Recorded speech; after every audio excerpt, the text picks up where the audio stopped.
Danful offers unparalleled, curated, and bespoke tours across Africa for travelers seeking genuine cultural experiences, enriched with magnificent sights, sounds, and flavors found on the continent. Each trip is reliably curated to ensure visitors are gifted with an immersive and authentic adventure. Whether you find yourself strolling along the charming white sand beaches of Sierra Leone, feasting on the mouth-watering delicious foods in Senegal, observing or partaking in various aspects of the Isheshe traditional system Ifa native to Yoruba land, Nigeria, with Danful, you will rediscover a fulfilling sense of kinship to the true heart of the motherland, her communities. Our core values focus on integrity, quality, safety, and sustainability. We are uniquely committed to assisting with the advancement of African infrastructure and promoting African businesses, so both travelers and the communities they visit receive beneficial exchanges. At Danful, we understand the importance of connectivity, and we have created a model which provides bespoke experiences based on your passions or hobbies. With us, expect a long-lasting spiritual bond between you and your destinations. Live, love, Danful, Africa. To learn more, visit danful.africa.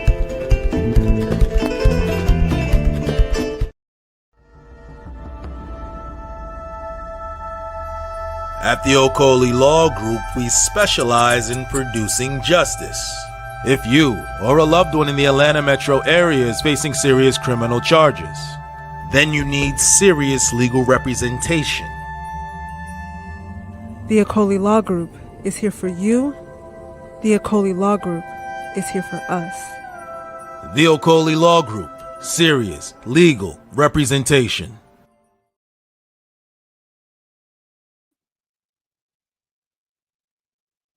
Peace fam. I keep getting text from a number that says it's you. Not sure if I believe it or not. So Aaron, how about you text back and say, is it you, Dynus? And then I'll respond.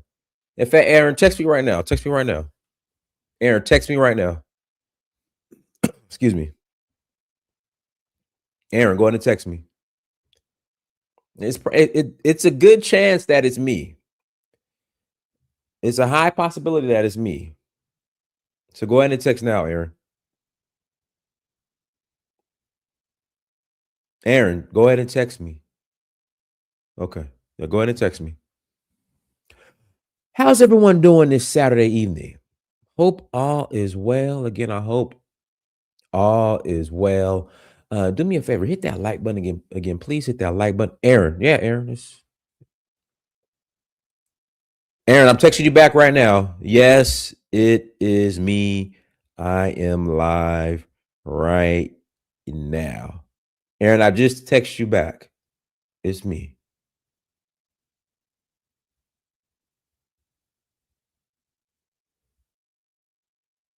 Copy. You responded, copy. There we go. Okay. Everyone, hit the like button again. Please hit that like button. Also, make sure you share and make sure you subscribe. Again, if you've bought a documentary from me, if you've bought the documentary, if you've gone on a tour, if you've subscribed to our mailing list, you're going to get a call from me eventually. I promise you, I'm going to personally call you. Now, I'm going to call you asking for something. You got to come on a tour. But I'm going to call you. There you go. How's everyone doing this Saturday evening? How's everyone doing? I've been eating all day. I went to they got this restaurant here in Atlanta. They got like an all-you-eat brunch. It's called Juve. Am I pronouncing it right? Jouvert.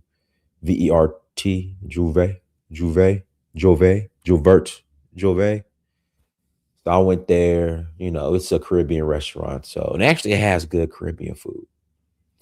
So I go there for the all-you-can-eat brunch, which is on Saturdays. So I went there, got me some pancakes, and they got like the little passion compotes or composite, whatever it's called, compotes. The sauce that you could put on it. And it had shrimp and grits, jerk chicken, plantains, and then they had whatchamacallit, is it escovitch? The type of fish.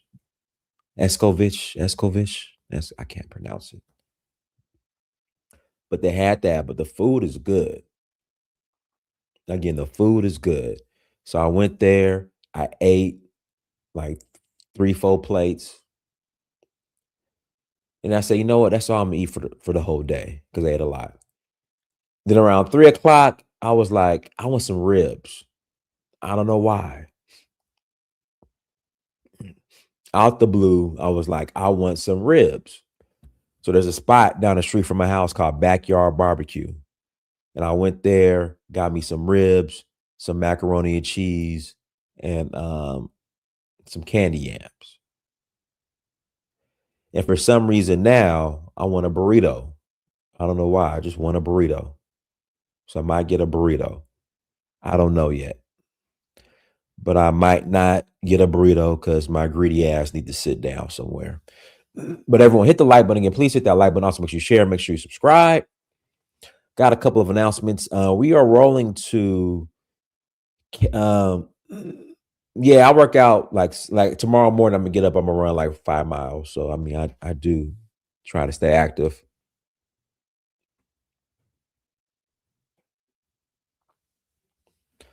No, it's not, it depends where you go and when you go. But there are some bougie restaurants here in Atlanta. But again, it depends where you go and when you go, the time. See, I try to get in early. I don't try to do the sexy. I ain't trying to compete with the sexy crowd, you know. So like if brunch opens at 11, I'm there at 11. I'm not, if brunch is from 11 to 2 or 11 to 3, I'm not showing up at 12:30, 1 o'clock. I'm coming at 11 as soon as them doors open. Maybe 15 minutes after. I might be there at 11:15. Because, you know, folks sleeping in. I know that. And they're not going to show up to about 12:30, 1 o'clock.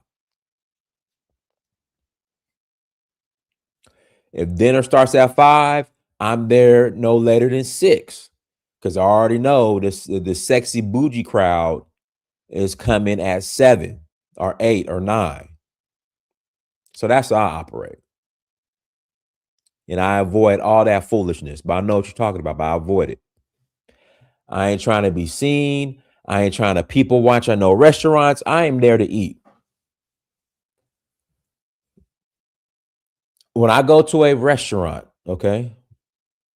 When I go to a restaurant, I am there to eat, not people watch.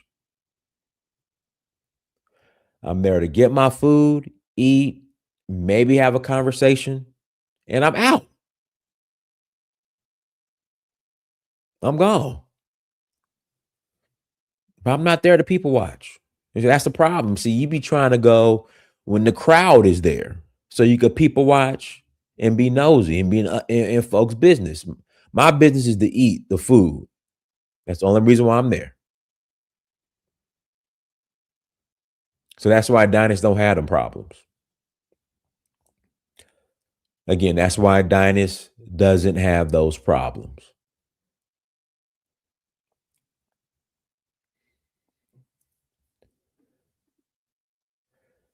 But yeah, we're going to Senegal. May 9th through the 18th. We're going to Senegal. If you're interested in joining us, please visit donfo.africa. Again, please visit donfo.africa to learn more. Again, we are going to Senegal for the Jazz Festival. That's May 9th through the 18th. We're also going to Niger for the Oshun Festival. That's August 2nd to August 11th. Then we're going to Zanzibar in September. That's September 20th to the 29th. And then we're rolling to, we're doing Namibia and South Africa. I'm sorry. Ghana and Ivory Coast in November. And then we're going to hit up Sierra Leone in November as well. If you're interested in joining us, please visit donfo.africa. Again, if you're interested in joining us, please visit donfo.africa to learn more.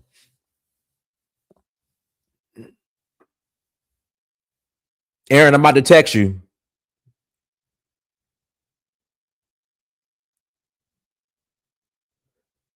There we go. I just text you, Aaron.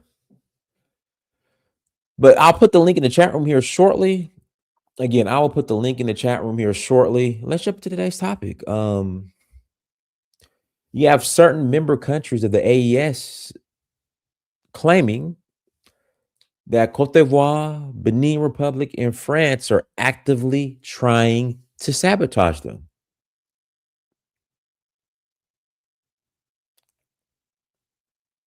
What are your guys' thoughts on that?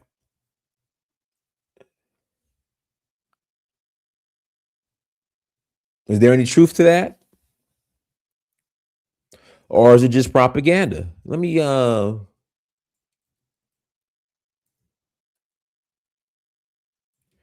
play this interview so if you guys don't know, a couple of weeks ago there was a terrorist attack on the international airport in Miami, in which the terrorists are trying to steal the uranium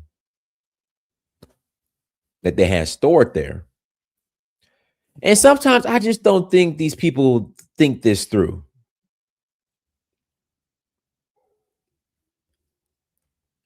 Again, I don't think these I don't think these radical jihadists think things through. Okay, so you attack the airport, heavily guarded, heavily fortified, secured. How are you expecting to get the uranium out of there? Especially out of a major city like Niamey. Not some outpost that's not that heavily guarded, that's outside the major city. You're talking about that's in the capital of Niger. How are you expecting to pull that heist off?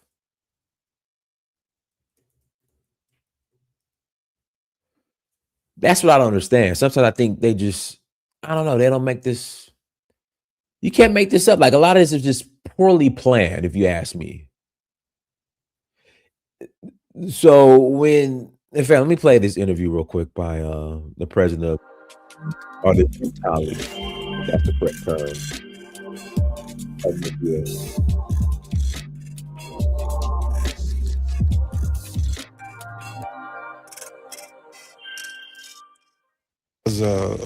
Niger's military ruler, Abdurrahman Tiani, is vowing retaliation for what security sources described as a terrorist attack on Niamey's international airport on Wednesday night.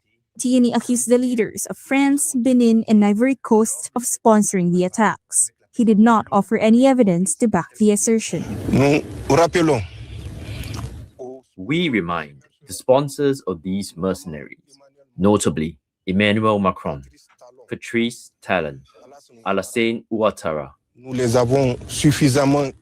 We have listened to them bark enough. They should also prepare to hear us roar. Niger State TV reported that one of the assailants killed was a French national, though it offered no proof. The offices of the three presidents could not immediately be reached for comment. Tiani also thanked Russian troops stationed at the base for defending their area. Since seizing power, Niamey's military rulers, like those in Mali and Burkina Faso, have cut ties with Western powers and turned to Moscow for military support against insurgencies. Authorities say that a large uranium stockpile at the airport had not been affected by the attack.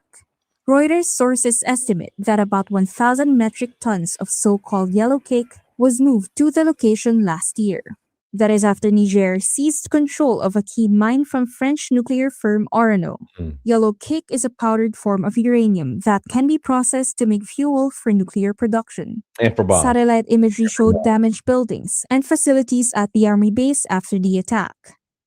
The incident briefly raised security concerns around the airport, a sensitive site in a country grappling with militant violence.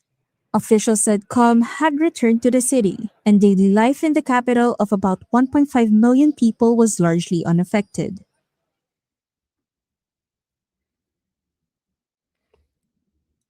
Fair use, France 24 English. Fair More use. details are emerging surrounding an attack on an Air Force base in Niger's capital claimed by the Islamic State group in the Sahel. The attack, which began shortly after midnight on Thursday, targeted the international airport and adjacent. The reason why I somewhat question it is because it's so poorly planned. Now, if France, really France, and then of course their vessel states, Benin and Cote d'Ivoire, if they really wanted this attack to be successful, they could have made it happen, especially France. So that's why I just think it's just some, like in the words of our brother in Burkina Faso, it's just some crackheads. Like somebody paid some crackheads on the street. They say, hey, go carry this out. I think it's just crackheads. And that this is not really organized. It's just somebody found some crackheads and said, crackheads, Cuddy, our brother Cuddy. And and his argument makes sense. I just feel like somebody found some crackheads on the street and said, hey, we'll give you a couple safer. Go bum rush the airport with some AK-47s and some bikes. They were successful. Give me an example of how they were successful. Successful as what? Give me an example of how they were successful during the past regimes. Give me an example. Air Force base, wounding 4 soldiers, according to officials. The terror group also claims to have destroyed aircraft. Well, France 24's Wassim Nasser is here with me to talk more about this. Wassim, what then do we know about this attack? Well, first of all, let's look at a map, and we'll see actually that the military facility, the base 101, is actually in the international airport of Niamey. And we'll see to satellite imagery, we're going to see all the facilities that were hit actually by jihadis. We're seeing the red dots now, and actually we know now that the area was monitored since weeks by the jihadis who attacked it from different axes. We are talking about at least 20 motorbikes and one 4x4 car with a heavy machine gun on it. We don't know yet how many people actually were killed, but we know that there is a huge damage inside of the military facility. First of all, everybody thought about Jinim, meaning the Al-Qaeda affiliate in the Sahel region, because also this group is active in this area. But the thing is that a few days before, the Jinim made an IED, an explosive device, on a road leading to the airport. Meaning, if it was them, they wouldn't have put an IED a few days before, since it would have exposed their plan to attack this one of the most actually secure or sensitive facilities in the capital. When we saw the communique of the Islamic State, they issued actually 2 photos with it. We're going to see them, and we see actually that they really damaged some aircraft. Here we see a helicopter and a surveillance airplane that were damaged. And as they say in their communique, they said that many units attacked the facility, and 1 unit got hit while retreating by a Nigerian drone.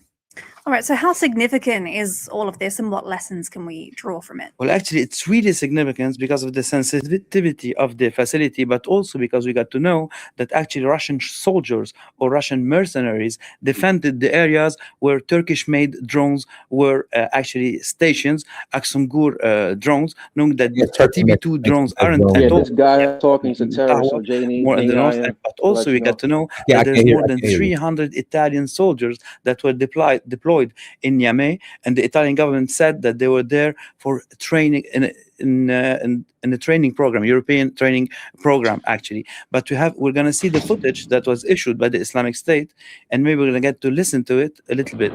So here we see the heavy fighting. We can hear the heavy fighting that occurred. We are talking about more than 2 hours fight.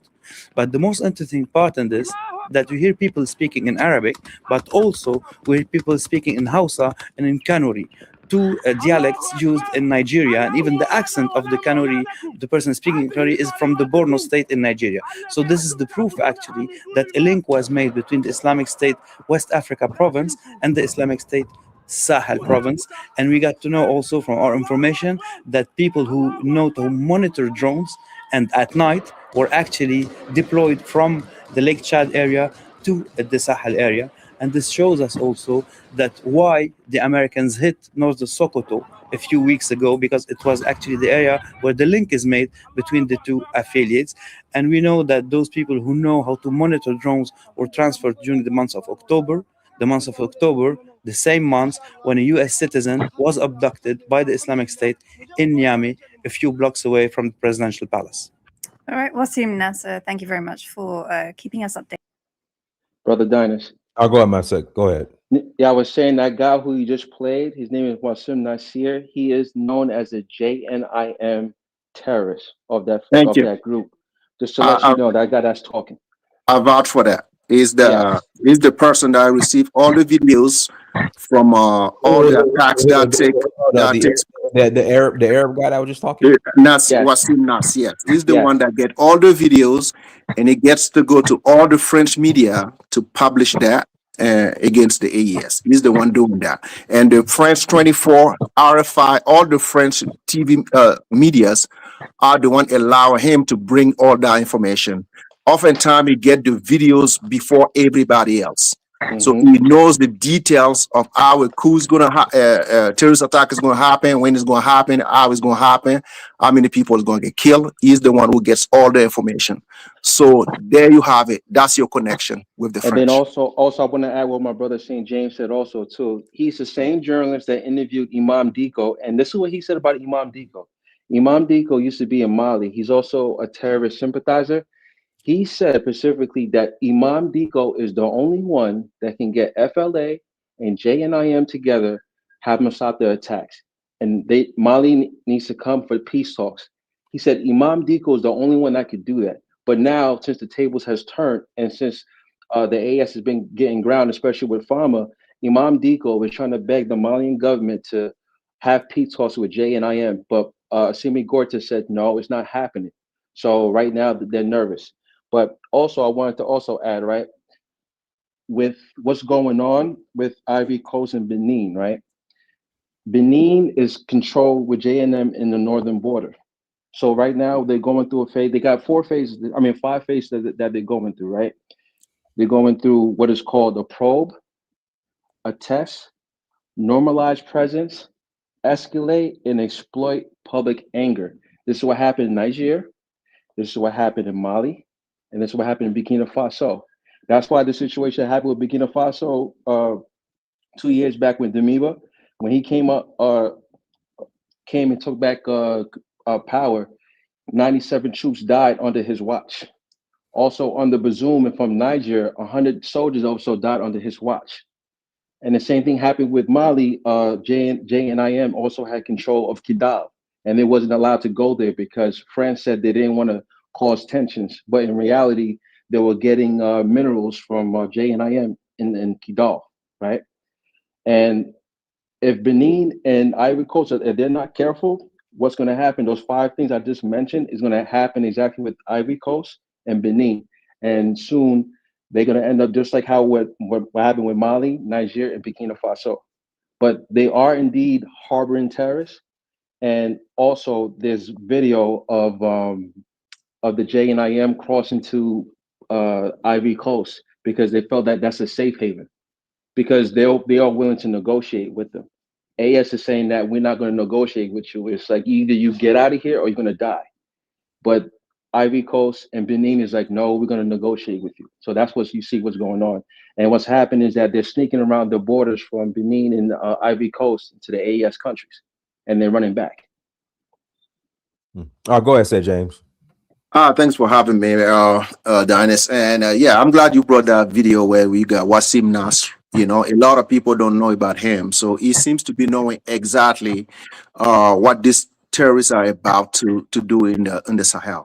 So, and the French media put him there, yes, for the very purpose of that propaganda, right?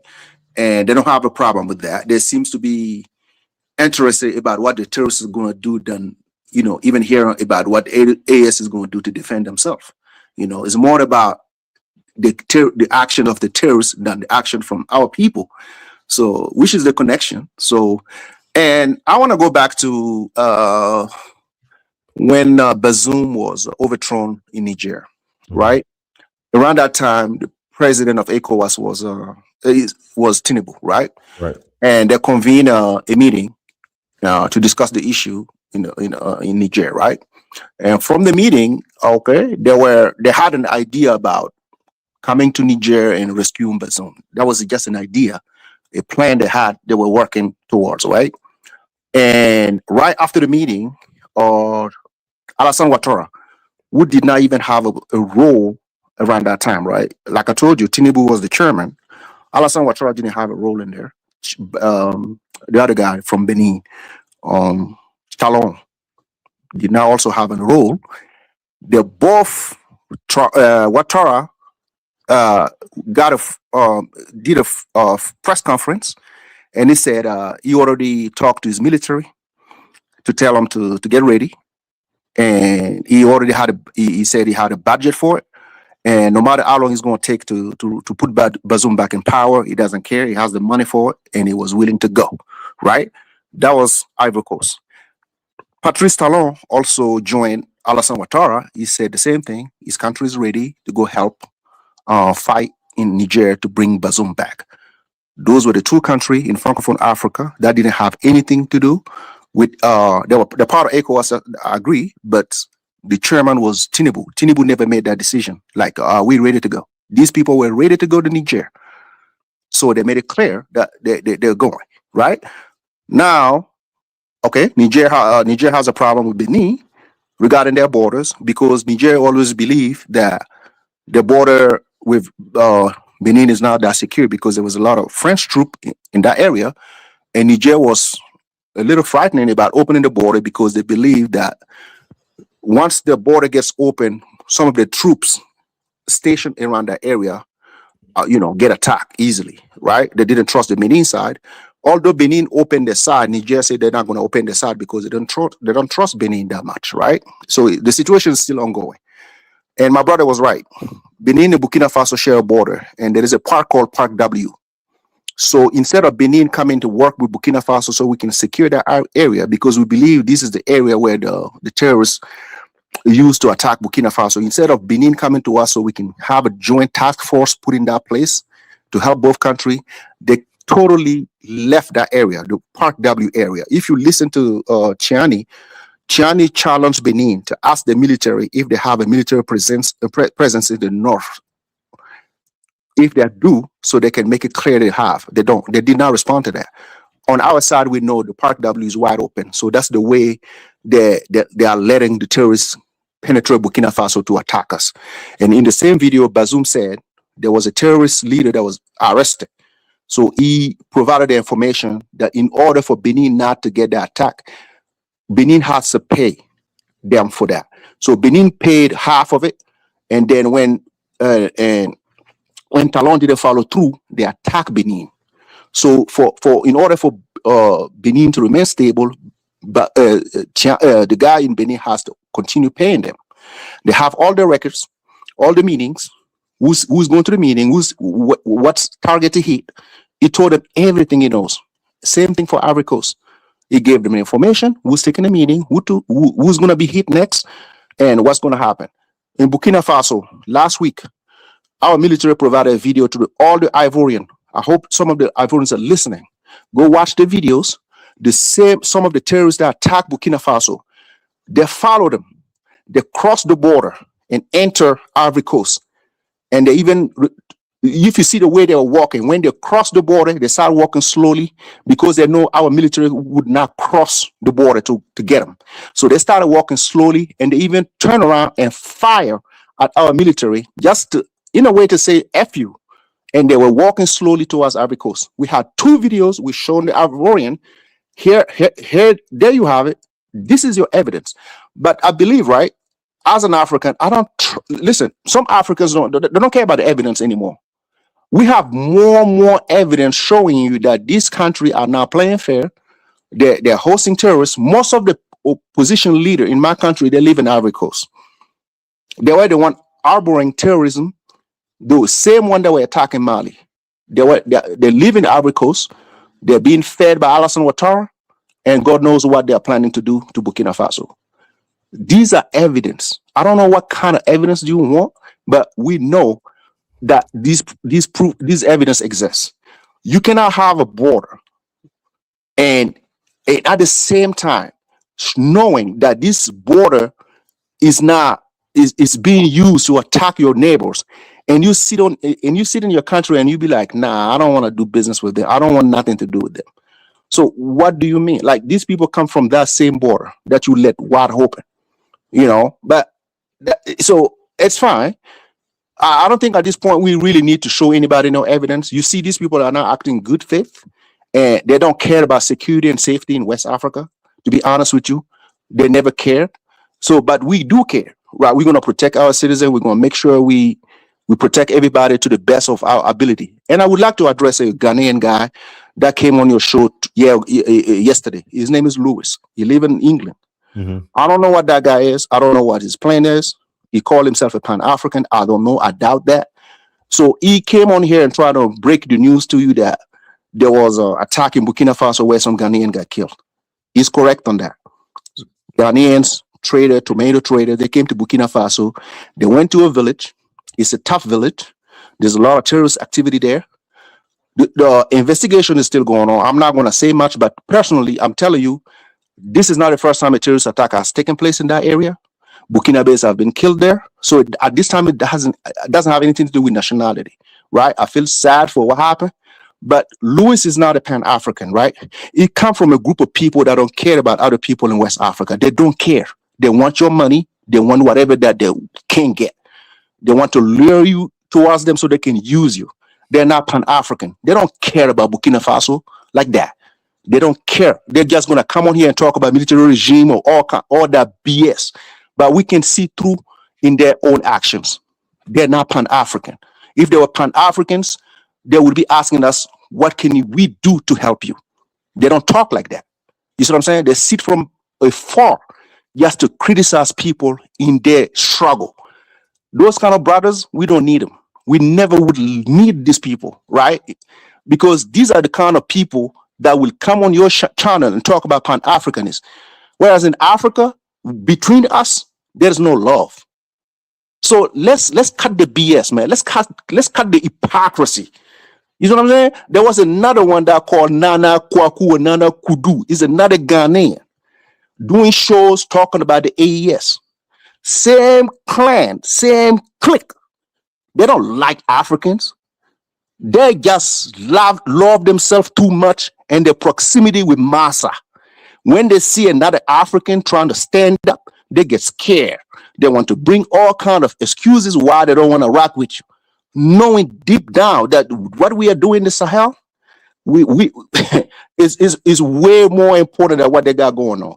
But you see, AES, we don't have to advertise our country. A lot of diaspora, they see our country, they like it, they love it, they protect it, they wish that everything worked for us. We don't have to put a dime on that. We don't have to put a dime. It's natural love, man. It's natural love. We don't have to pay.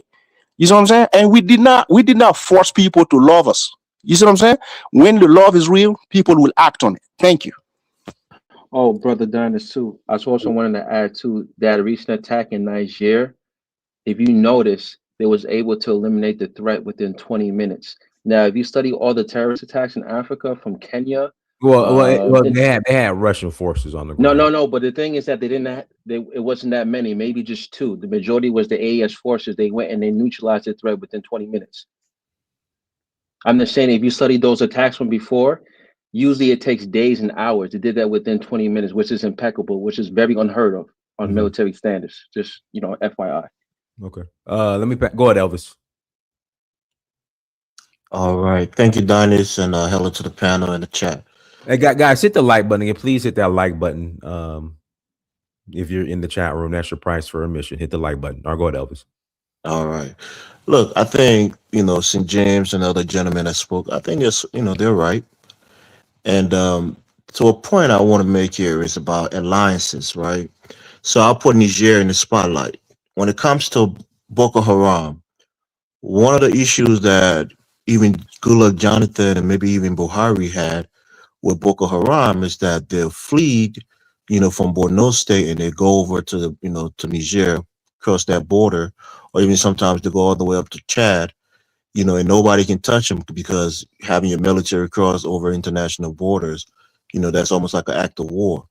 And these terrorists, they've been using this practice for a long time.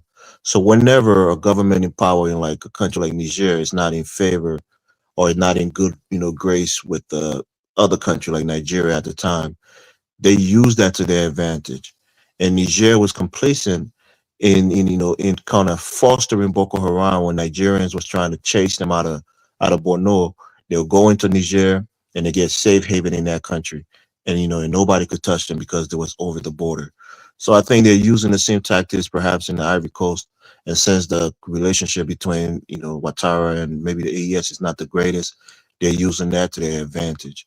So I think the AES have to out strategize, the terrorists and try to really bring Ouattara in the fold and try to make sure that they can have cooperation. Or maybe if they had not left the ECOWAS, and perhaps they can talk to the ECOWAS as a member state or as a participating member in the region, that Ivory Coast is fostering terrorism and launch an official complaint and bring it to the fore in West Africa. If they have evidence, they can expose Ivory Coast and Ouattara for supporting these terrorists. And the whole of West Africa can see with our eyes, with evidence on the table, that Ouattara is complacent in the fight, against the AES. That's one of the options that they have. Instead of just making accusations, they can go to our regional body, which Ivory Coast is a part of, and show that he's actively working against them. And I think all of us Africans, especially West Africans, would be against the Ivory Coast for trying to fight their brother state.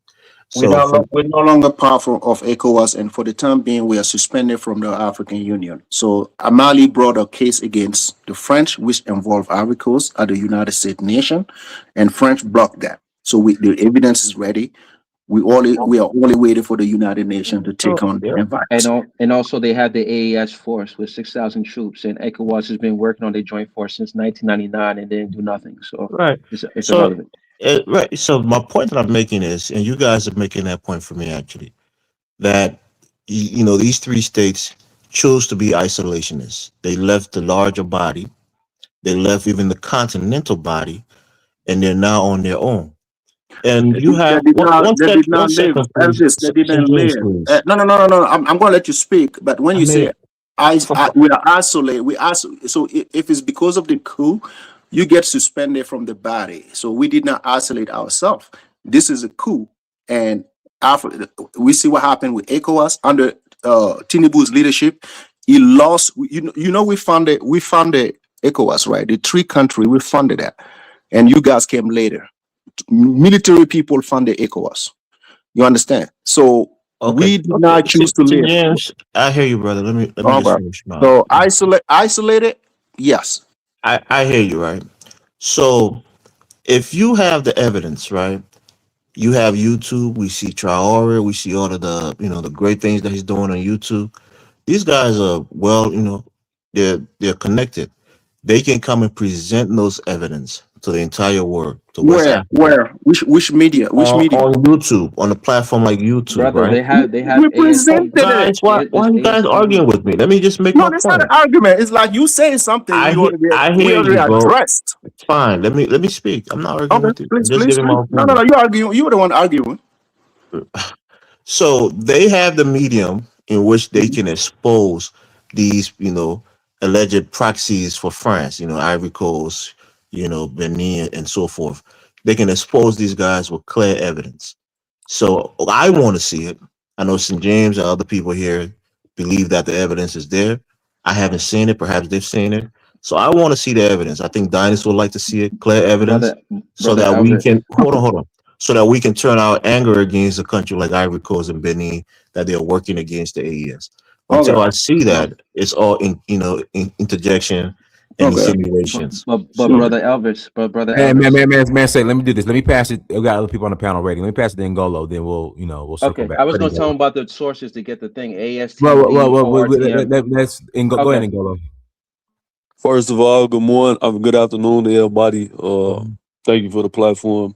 I did to ask for direct evidence. I don't need any direct evidence. I know the France, is modus operandi, and the nations that have been called into account's modus operandi, as long as those heads of state of those nations have been in power. I don't think Abdurrahmane Tiani is going to come on and make a statement like that without any direct intel. These European powers are trying to come together and coalesce to recolonize all the places that they lost control of, direct control of. When you listen to what Marco Rubio said in that Munich Security Council, it's disgusting. Like these people, like what more evidence do we need? The dude literally went on with a whole speech placating to every single individual colonizing nation that was in the Berlin Conference. Like, I don't understand with our people, bro. Like, what do you want them to come out and show you video per video? Like, we don't have a 500-year sample size of these people's behavior. Every single instance you got to show direct rule when you know what this goes on every single time. Like, I don't understand. But my thing to the AES, man. They got to start taking preemptive strikes covertly. I think there needs to be a delegation sent to try to infiltrate some of these terrorist organizations and destroy them from within. But I'll pass the mic with that. All right, after go ahead. Yeah, greetings, fam, to all the meaningful panelists and diners. I hope the body fine. Your body fine. Yeah, thank you, sir. Yeah, going back to the topic of Burkina again and the AES. For me, I think we do have problem with some of our coastal countries, who have been heavily influenced by the Western ideology, and they are in cahoots with the West for so long. It's hard to take them out of it. And also, I think the Francophone West Africa have held us back for years in terms of decolonization.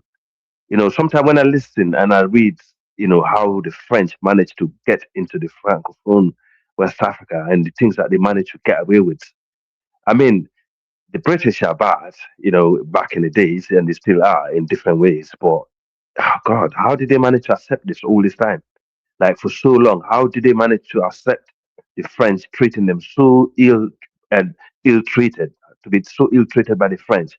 And they just got away with it for so long. You see, this is the problem. When you let someone abuse you for so long, the moment you stop, you start fighting back, you're gonna get a big problem because they feel like they got the full right to abuse you, and you have no right to stand up for yourself.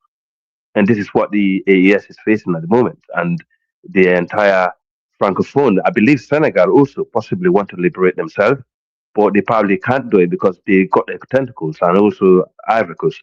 I don't believe in this.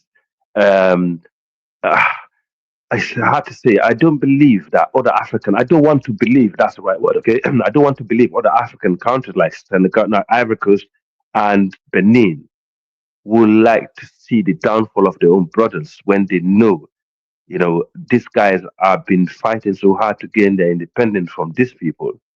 This is why I was angry with Nigeria when ECOWAS wanted to get into Niger Republic, and when the northern state governors voted it down.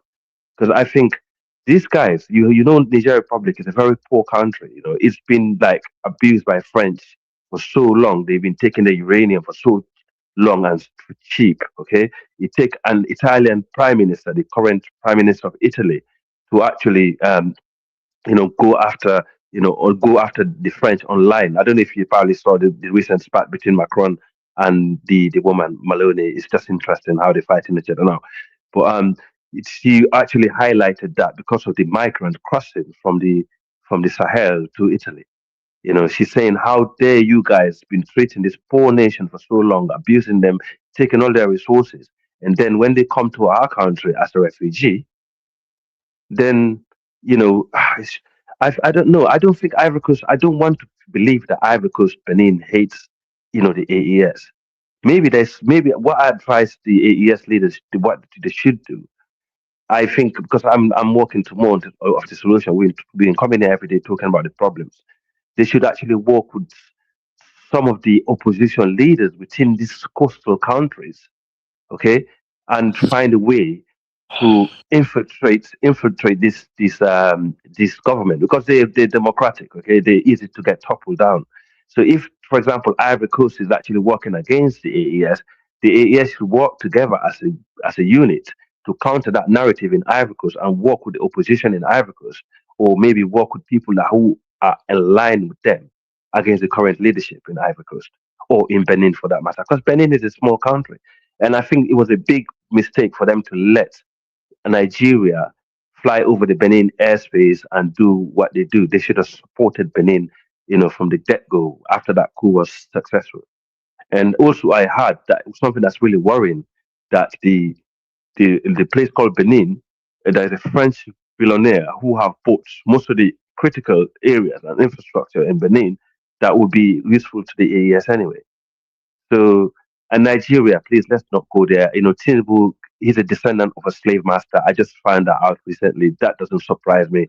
His ancestors are one of the people who sold slaves Yeah, away. Africa, real quick, if I can interject. So they're saying that. So I think Tinubu, that's not his birth name. He changed his name. He was adopted. Yeah, that's what I'm saying. That's not his birth name. So he has no. I don't think he has any relation to Madam Tinubu. No, he doesn't. No, but he is adopted, right? And he's in that psyche, and he got he's come from that. Whether you like it or not, if somebody adopts you, obviously going to have that upbringing of that psyche, and how he's behaving demonstrated. Okay, he's very since he came to power, when the French countries were fighting to be liberated by the French, the first thing he did, he went to France. He wanted to be the big daddy. Okay, and Buhari been there in power for so long. He witnessed all this coup that happened in this. He witnessed the coup that happened in fact, I listened to Mbalo. Okay, Mbalo, I don't care what people say about him, but Mbalo is the guy that actually recommended most of this AES guy to Putin anyway. He's the one that recommended them. Okay, he actually narrated exactly how Ibrahim Traore, took power in Burkina Faso. Ibrahim Traore was on the phone to Mbalo all the way to the final stage of the coup. He said to Traore, Traore said to Mbalo, please speak to Damiba, it's my brother. I don't want to kill him. I don't want to do that to him. Tell him to come out of the villa, something like that on this interview. I don't really understand French that well. But so the reality is Tinubu there's something about him and something about the way he behaves is really disturbing for the black race. Okay, let's make that clear. And we need to keep an eye on the guy because he's a very dangerous guy. No matter what we're trying to do in the AES or in West Africa, if that guy is not been, if we don't keep eye on him and see what counter the narrative is doing, is not going to work. Because if Nigeria, so Tinubu is more dangerous to the AES than Ouattara. Is that what you're saying? Yes, I think he is more dangerous to AES than Ouattara. Yes. Okay. I pass the mic.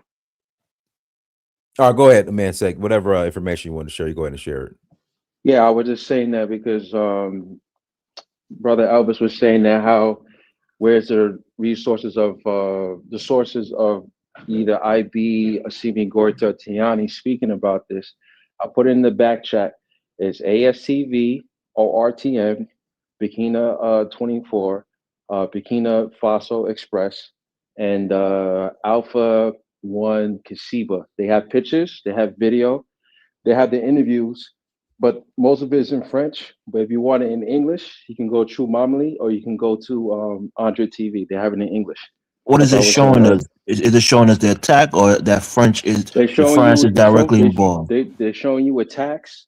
They're showing you neutralized terrorists that got neutralized on the border. This is on YouTube. It's not on YouTube because if it's on YouTube, it's going to get demonetized. Okay. But if it's on Facebook, you go find it on Facebook. So if you want to see those images, it's on Alpha 1 Kasiba, KASZIBA. My man, check the latest one that Burkina posted. That one can be watched on YouTube. And I don't know if you can get that one. Yeah, that one's on YouTube. And when you can actually see the terrorists walking their way back to Ivory Coast. You can see that. Yes. And there was another video when on which site that you posted, man, say, can we see that? I'll pull it up right now. Right. Okay. Give me 1 second. So you can put 8. You get on YouTube. It's most likely it might be Burkina 24. Yeah, or RTB. Yeah, We or would see the RTV. book. Yeah, ORTM. Yeah. right. Yeah, you can see them, and we posted 2 videos of them doing the same thing, 2 groups. And Elvis, there was a meeting that took place within the Malian officials and the French official, and during that meeting, the Malian told them that if they agree, we can go to the UN and challenge it over there with the evidence. You can see it through the meeting. The French did not take on that meeting. You understand? It's not about presenting the facts to millions of Africans, right? We chose not to see the evidence. We are posting it because we can show the actions and the evidence at the same time. You see, the way these people behave in Africa, we know if they have nothing to do with it, we wouldn't be here. We would be linking up, trying to figure this thing out. The way they are soft about coming in. If you can see the president of Benin lately did a video when Chani he said a bunch of baloney. He didn't even address Chani. You can know. And Elvis, again, Burkina Faso was used. When Blaise Compaoré was in power, he did the same thing to Mali while he was the mediator. We know better. We know. That's why when we tell you this country is helping the French, take our word, because we were used for that. Blaise Compaoré did that to Mali. Why us in Mali, we link up? Because we know the tactics, we know how the French move. That's why it was easy for us to come together. So if we tell you these people are helping them, what else do you want? We present the evidence, you didn't see it. We present more evidence, it's not clear. And these people are sitting there telling you that they have nothing to do with it. Why would we point out this country? These are brothers. Why we didn't point out to Togo? Why we didn't point out to Senegal? Why we didn't point out to Ghana? Why do we point out? Why do we have to do this to other countries? Why do we tell this country, you guys are the one allowing them to do this? What do we gain? Ask yourself, what do we gain by doing this? Okay, let me just ask. Let me finish. When Traoré came to power, right? Freshly came to power. Some of our problem were coming towards Niger, that shared border with the Libya and stuff like that. We had a problem in that area as well. Traoré wrote him a letter telling him, I'm the newly elected guy in Burkina Faso. I would like to work with you. The letter's there. Told them, I would like to work with you so we can fix this situation. Bazoum never responded. Wrote him another letter. He turned it down. And he's the one going to Paris talking about the security issue in West Africa, especially in the Sahel. These are laughable situations. These people did not want to fight terrorism in West Africa. They took a side and they will act on it. And then when it got toppled, everybody's everybody's kind of surprised. Bazoum was helping. Let me finish. Hold on, bro. I'm gonna finish. Give me 30 seconds. I wasn't done. And when Bazoum fled terrorists during his tenure, maybe you didn't see it. I can refresh your memory. Ask the people of Niger, why did Bazoum have to free some terrorists? Mensek is here. He can tell you. He fled them. The army in Niger, they were mad because they're the one who fought these people and arrested them. He fled them. And these are the very people that come to Burkina Faso and Mali and create chaos. So what evidence do you want? Okay. Let me speak quick. And then Hold on, man. Let Elvis respond. I got past the econ. Go ahead. Yeah, so I'll give you a refresher here, St. James, and please don't interrupt me. So I want to know, it's a rhetorical question. What was the reaction of the Burkinabés? Did they come out in droves to speak against their government when their government was actively involved in the Ivory Coast to bring Alassane Ouattara to power? Were they being controlled by the French when they went into the Ivory Coast and sent their citizens to attack the Ivory Coast when Laurent Gbagbo was in there? When they were playing an active role under the former president Compaoré? I would love to answer. Hold on, please. Did the Burkinabés come on and say, look, this is wrong. We shouldn't be getting involved in our brother state. This is not our issue. We shouldn't be getting involved in it. What you told me one time, St. James, is that you guys were the one that brought in Ouattara. And you were saying it with pride in your voice. So my point here is, Burkina Faso can get involved in other countries when it serves them. They can go in there and install leaders and fight on behalf of somebody that they think is related to them, whether by blood or whether by some, ethnic connection.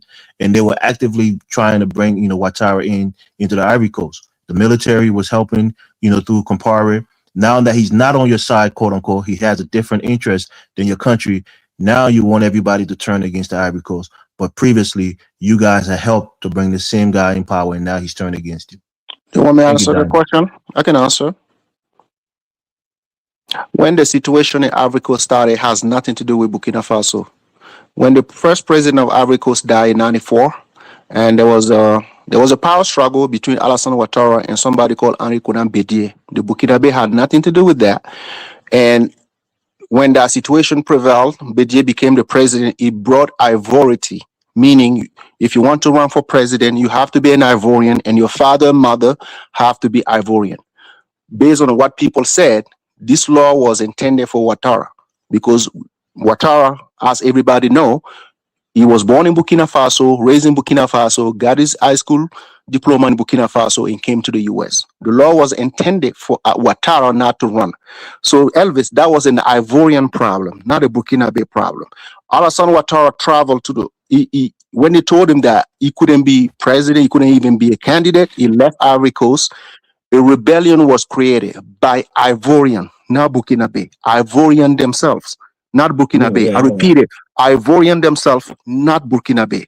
They're the one who were mad at the situation at that time because of the fact that they felt that the ethnic group was not favor compared to the others. This was not Burkinabe, this was Ivorian. Elvis, once again, this was Ivorian, not Burkinabe. You understand? They had the problem within their nation. Are you denying that Burkina fought on the side of Ouattara in that war? I gave you the courtesy. Let me finish. I gave you the courtesy. I gave you the make a big deal out of it. Right. Let me finish. Okay, you made a big deal out of it. No, if you're not going to make a big deal from, but don't lie and say they weren't involved. No, I'm not lying because you don't. Let someone else in. Hey, guys, you got a minute. I got to pass. Okay, got you. So this was already happening in Ivory Coast without the intervention of Burkina Faso. Of course, the rebellion, they're not from Burkina Faso. They came to ask the help of Blaise Compaoré, had nothing to do with the tribal connection. They're not from Burkina Faso. They wanted the help. Blaise Compaoré provided the help. They went and attacked, and the attack was successful. It has nothing to do with Burkina Faso. Nothing. You know who helped Blaise Compaoré kill Sankara? Houphouët-Boigny. Can we sit here as Burkina Faso? Blaise Compaoré, the president of Burkina Faso. I can say he had nothing to do with it. Can you tell this guy to give me 1 minute, man? Give me my minute. Let me finish. Go ahead, James. When Blaise Compaoré, when Blaise Compaoré, hold on. Say, James, you got 1 minute, guys. Okay. I want to ask the people here. If we want to assign the blame, right? Like Africans love to assign the blame, right? A lot of Burkinabe thinks Houphouët-Boigny has a lot to do with the killing of Thomas Sankara.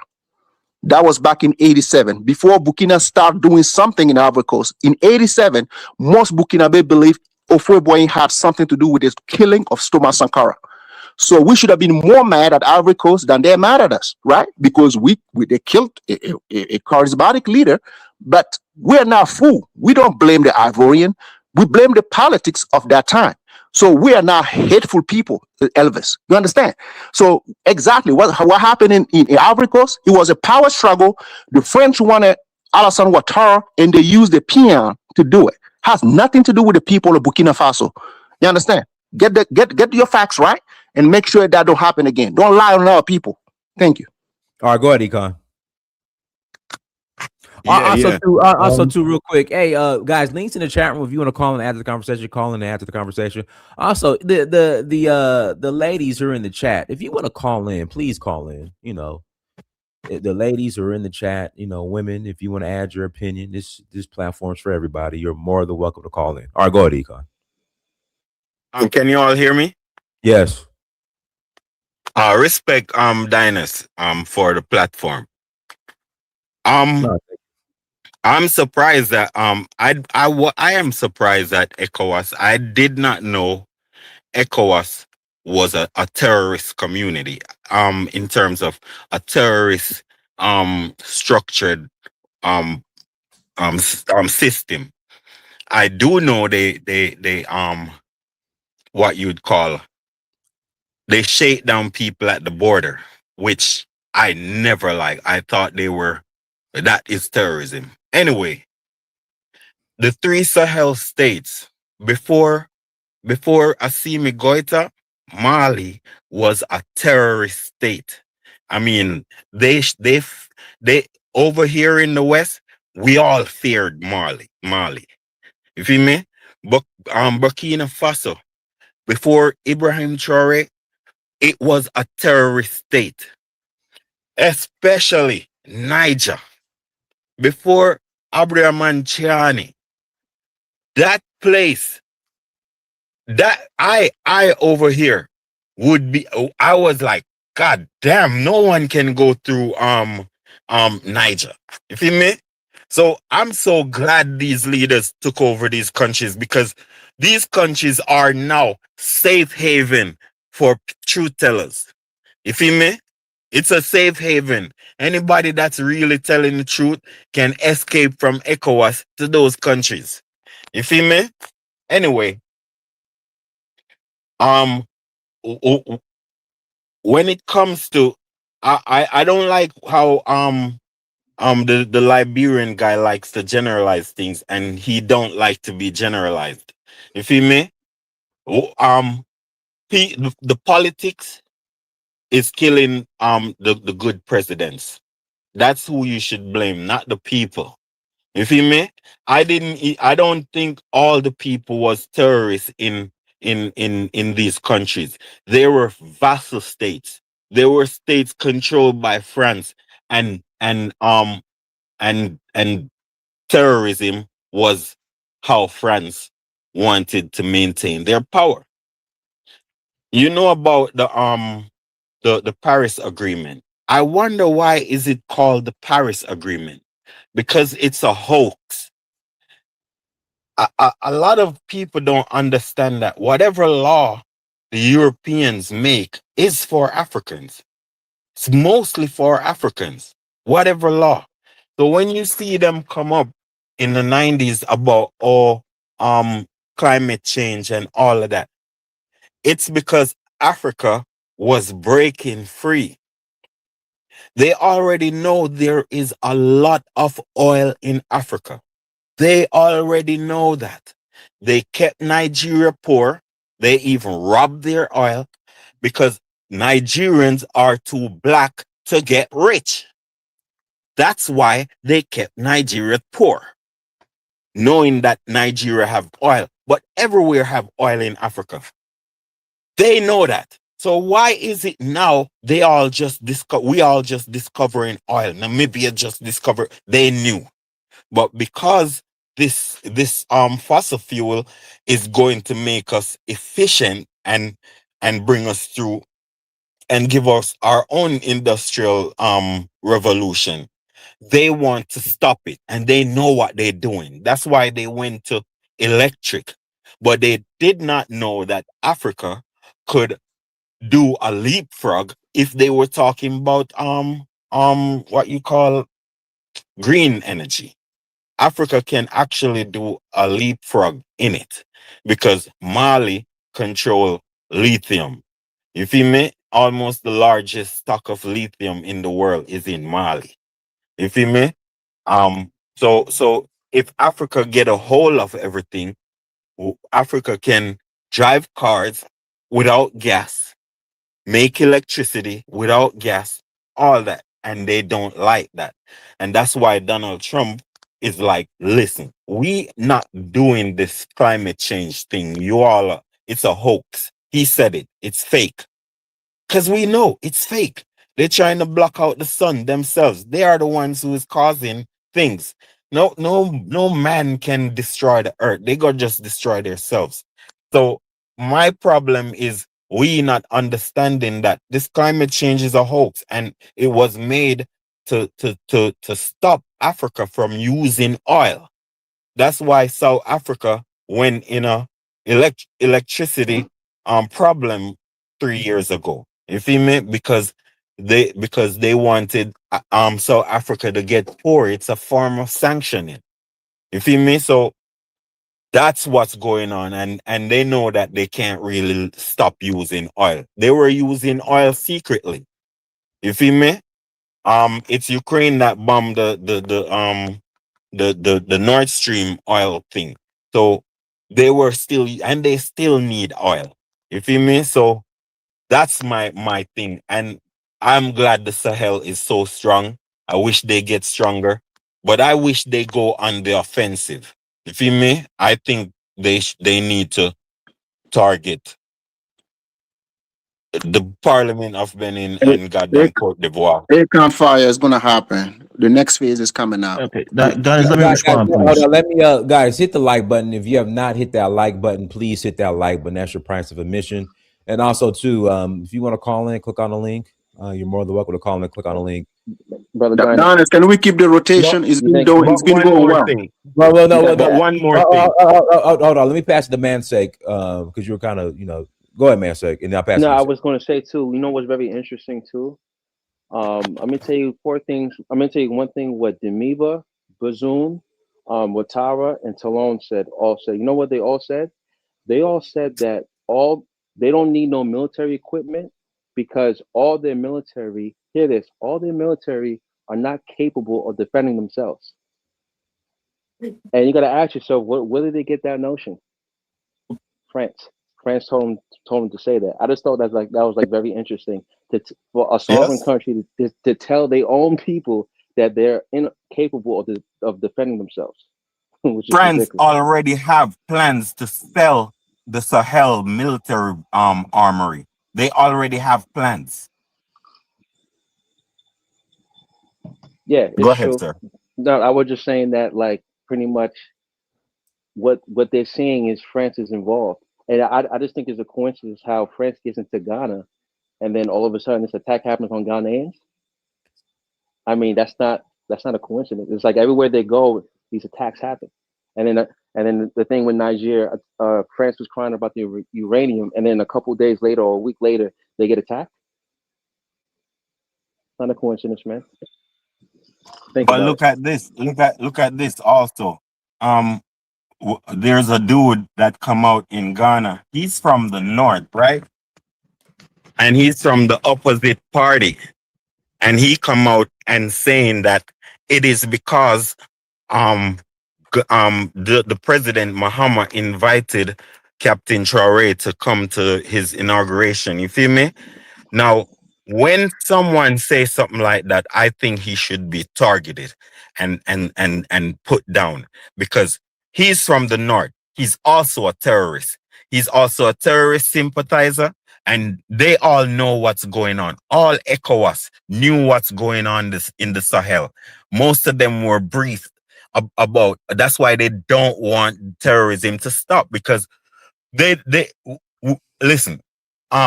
What Algeria wanted Azawad, wanted to split Mali and name it Azawad. You feel me? And France wanted to control Bamako. You feel me? And all of them had that plan. You feel me? And also, so all right, there's 2 dudes that came on that annoy me. Louis and CD. Those are 2 unfortunate Ghana people. Very unfortunate. You feel No, me? I can't see Nah, these from Ghana. city's from Liberia. Well, listen, CD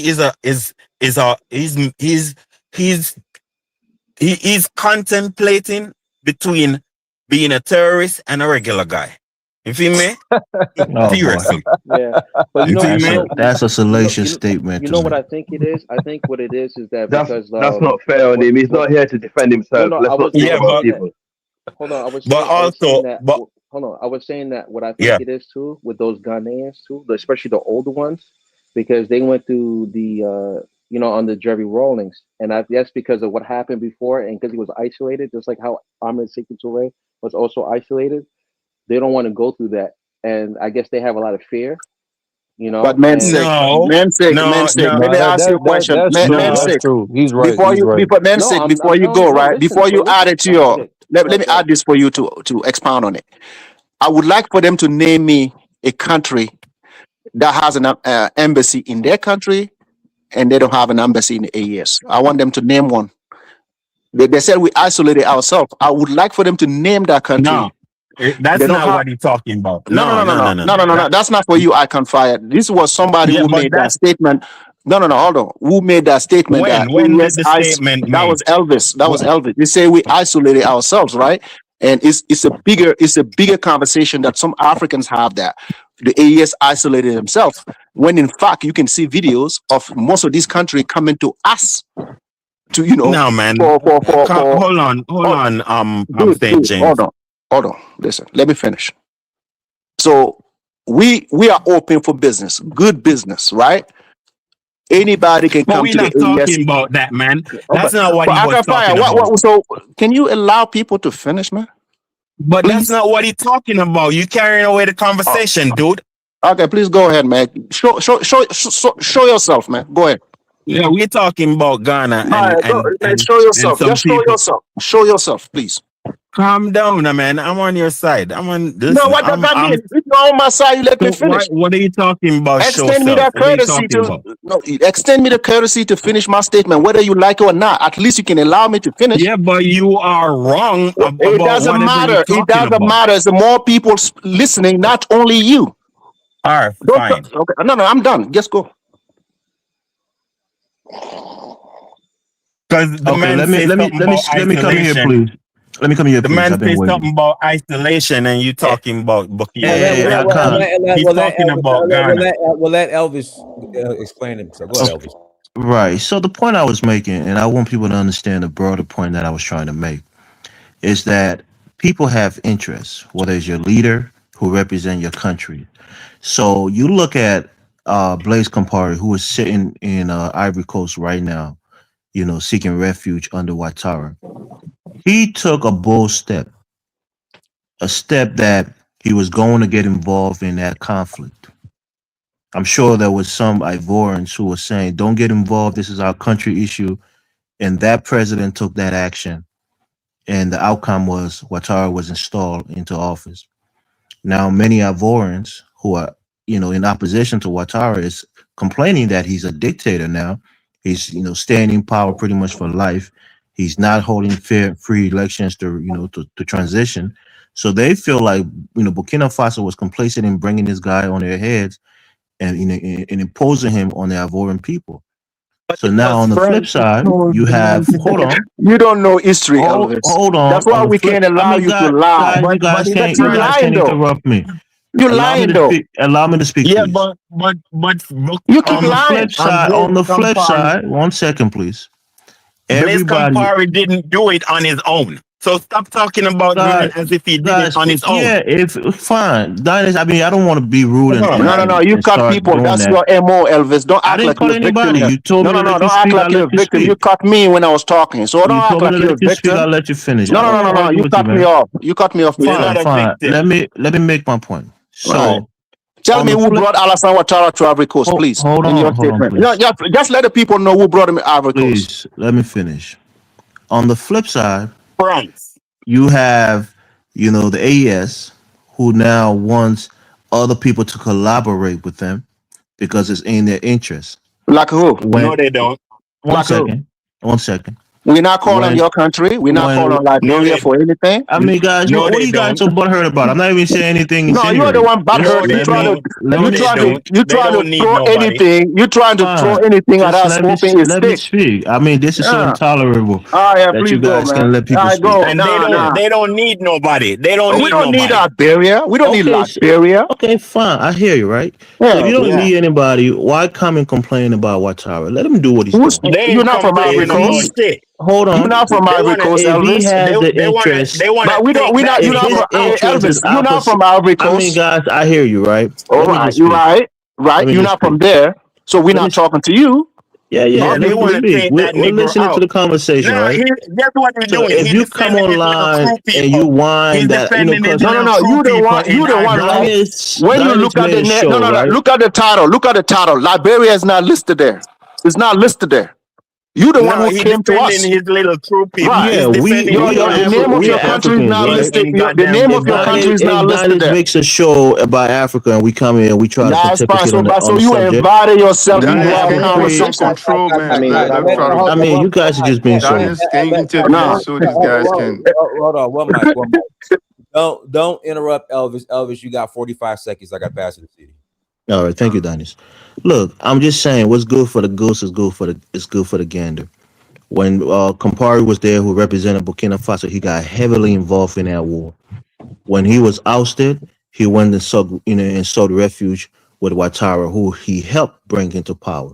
So now that the shoes is on the other foot, these guys want us to understand that these guys are, should be in the interest of brotherhood. When it was Gbagbo in there, they wasn't in brotherhood with him. They went against him and removed him, from power. So there's crying and whining that Ivory Coast should stop, and Ouattara is working for the French. So was Compaoré working for the French to bring in Ouattara and remove Gbagbo? This is the cycle of African politics, and that's what's been going on. So don't expect people to come to your side now because you think it's the moral thing to do, when it wasn't the moral thing to do to remove Gbagbo by force by supporting rebel groups against him. Thank you, It's Don. not the same regime. You can't All do right, that. let me pass I the mic think to he's trying CD. to Go be ahead, CD. ingenuous, Go ahead, CD. Elvis. CD, unmute yourself, CD. Hey, Daniels. Hey. So I don't think Burkina Faso helped or Ouattara to bring into power. Young Ouattara was working with World Bank when Ivory Coast was going through financial crisis. And then he recommended to Foy that he should That's bring the fact. Ouattara That's the to fact. help him Yeah, to set yeah, up yeah. Let him finish. to help the economy, right?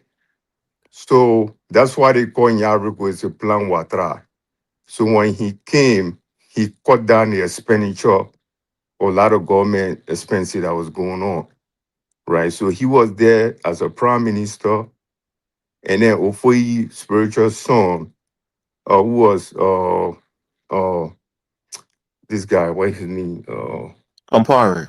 No, not Compaoré, he's Ivorian. I'm forgetting his name. So he was the head of the parliament. They did. Bidier. So when Bidier was the head of the parliament, and Ouattara was the prime minister, he helped the Ivorian economy, and everything started functioning, right? So when Ofoyi died, in Ivorian law, the person who is the head of parliament is supposed to be the president, right? So Bidier became the president of Ivory Coast, and Ouattara was not too happy with that situation. And then another guy they call Robert Gay, came and overthrew Bidier, right? And then when he overthrew BDA, and then he and Laurent Gbagbo started working together. Gbagbo went and killed BDA, Gueye, and then he became the president, right? So Ouattara, all along, he was not happy with the situation because Ofoe played politics with him because he put his son as the head of the parliament. When he died, so BDA can be the president, right? And in the high election, while Laurent Gbagbo was in power. And according to Ouattara, he said Gbagbo fraud the election, right? And then what he did, he brought a rebel war. He worked along with the French, along with some Jula from the northern part of Ivory Coast, from Segela, from Boaké area, and they joined hand with the French people and fight this guy, Gbagbo. Burkina Faso had nothing to do with it. There was no Burkinabe fighting for See, Ouattara. now you're lying. Even the Burkina Let, Babes let know me that there finish. were Let me Burkina finish Babes this because I fighting know some of the Jula guys that was fighting for him. People like Ibeka was fighting for him. People, the guy who is the defense minister right now, chief of staff right now, was fighting for him, right? There's another Camara guy. They're from the northern part, from Segela, from Boaké, and from Deneni area. So they were fighting along with along with Ouattara to remove Gbagbo. The French was involved to flush Gbagbo out of the palace, right? And they arrested Gbagbo along with another young guy they call Blake Coude. He's a well-known Ivorian politician. The old guy arrested and he went to war crime, right? And luckily for Babu, he got exonerated. He did not find him guilty. Since then, Ouattara been in power for 11 years. There were no Burkinabe fighting for That's Ouattara. not true. Stop it, man. Even though the whole thing is Ouattara came to school because he went to Penn State University, right? While he was there, he came as Burkinabe, right? He's not original Ivorian. All Ivorian claim that he's Burkinabe because he came on a scholarship as a Burkinabe. At that time, he used to call Burkina Faso Upper Volta. So he was in America as a student from Burkina Faso. But the strategy of what he had was because IMF recommended Ouattara that he should bring Ouattara on board to help Africa go out of economic crisis that they were going through, right? But not a single Burkinabe was fighting for Ouattara. Not a single Burkinabe Oh at boy. all. Burkina Faso had nothing to do with Ivorian War. Nothing. The Even Burkina though Faso on the platform will tell you they were involved, if first they're of being all, honest. Ouattara became a prime minister before this guy, Blaise Compaoré. When Sankara was there, that was the time Ouattara became the prime minister. At that time, Thomas Sankara was alive. So he was active in politics before Blaise Compaoré. So Blaise Compaoré had nothing to do with it. Even though Ofwe Boy's daughter married to Blaise Compaoré, but he had nothing to do with it. It was Francois Mitterrand, along with Ofwe Boy, that work along with this guy, or how do you call him? I don't know, the Burkina Faso president, what his name CD, again? CD, you got 30 seconds. I got to pass the mic. So Ouattara, Francois Mitterrand, and along with the former president of Burkina Faso, joined here to overthrow Thomas Sankara. Burkina Faso had nothing to do with Ivorian War at all. Oh my So God. that's how I think the whole situation is. But to say Burkina Faso was involved, they were not involved at all. The Burkina Faso said he was involved, and we know he I was wanna involved. respond to Elvis, right? So you said Well, that. I got to pass the mic to some people. So we got a CD. You got 15 seconds. I got to pass the mic. So all in all, in a situation with France again, that or Niger is claiming that France attacked their airport. France all along they want to get rid of Sahel. But to say France was directly involved into that attacking of that airport, I don't believe that. I don't believe it. They use At all. proxy. All right, France, guys. Right. So they may go through, I got to pass the mic to Willie. Go ahead, Willie. you know. Number yourself, Willie. I mean, yeah, it just seems like a cycle of dysfunction, right? Like when you're dealing with these Western powers, you got to understand, yeah, they always use proxies, right? But one thing I see kind of common on the continent is they use their own people, right, to do their dirty work. And it's just this toxic cycle that never ends, right? So I think it was the brother Elvis that was speaking, and they were saying, you're not from here and blah, blah, blah. Well, that's how I always feel about Black American topics, right? Everyone can tell me better of what Black people should be doing than me, who is from this region, right? So I'm going to show the decorum I'd like to ask for and just learn None from of you them can brothers, stop me right? from talking about Africa. None of them. You said what? I said none of them can stop me from talking about Africa. Nah, I ain't mad at you. Can we just speak listen. on the topic, man? You didn't even address the topic, really, brother. Come on, just address the topic. Go ahead, Wall Street. Yeah, I was saying it's just me addressing the topic it's the same story over and over again, right? One group getting in bed with Western powers, right? And then another group has to come overthrow them. Then that group becomes toxic and what is it? Dictators. Like it's the same cycle.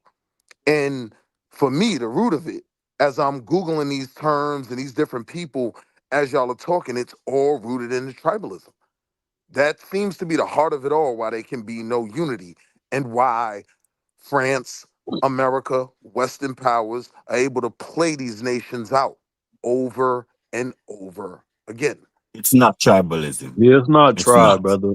They use it's interest. They take advantage of greedy individuals, sell out people, and then they go against them. Most of these people you speaking of are like related in as far as ethnicity is concerned. So I'll tell Yeah, you and then something. Hold they on. I'll put tell some you. No, people in power Go also. ahead. I gotta pass the mic. Burkina Bay. Go ahead, Burkina Bay. What's up, everybody? Can you Yeah. guys hear me? Yes. Represent, bro. Yeah. Thank you, Dennis, for having me. So, yeah, I was coming in quick. I was planning on only listening, but then I decided to come in quick just to correct what's his name, Elvis. Okay. And I'm going to need St. James help at some point, okay? Because I heard Elvis say that the Burkinabe never supported Laurent Gbagbo. So firstly, it's true that Laurent Gbagbo had similar visions to Ibrahim Traore. Unfortunately for him, I think it was just a little before globalization, and there wasn't enough promotion on the good work that he was trying to do, okay?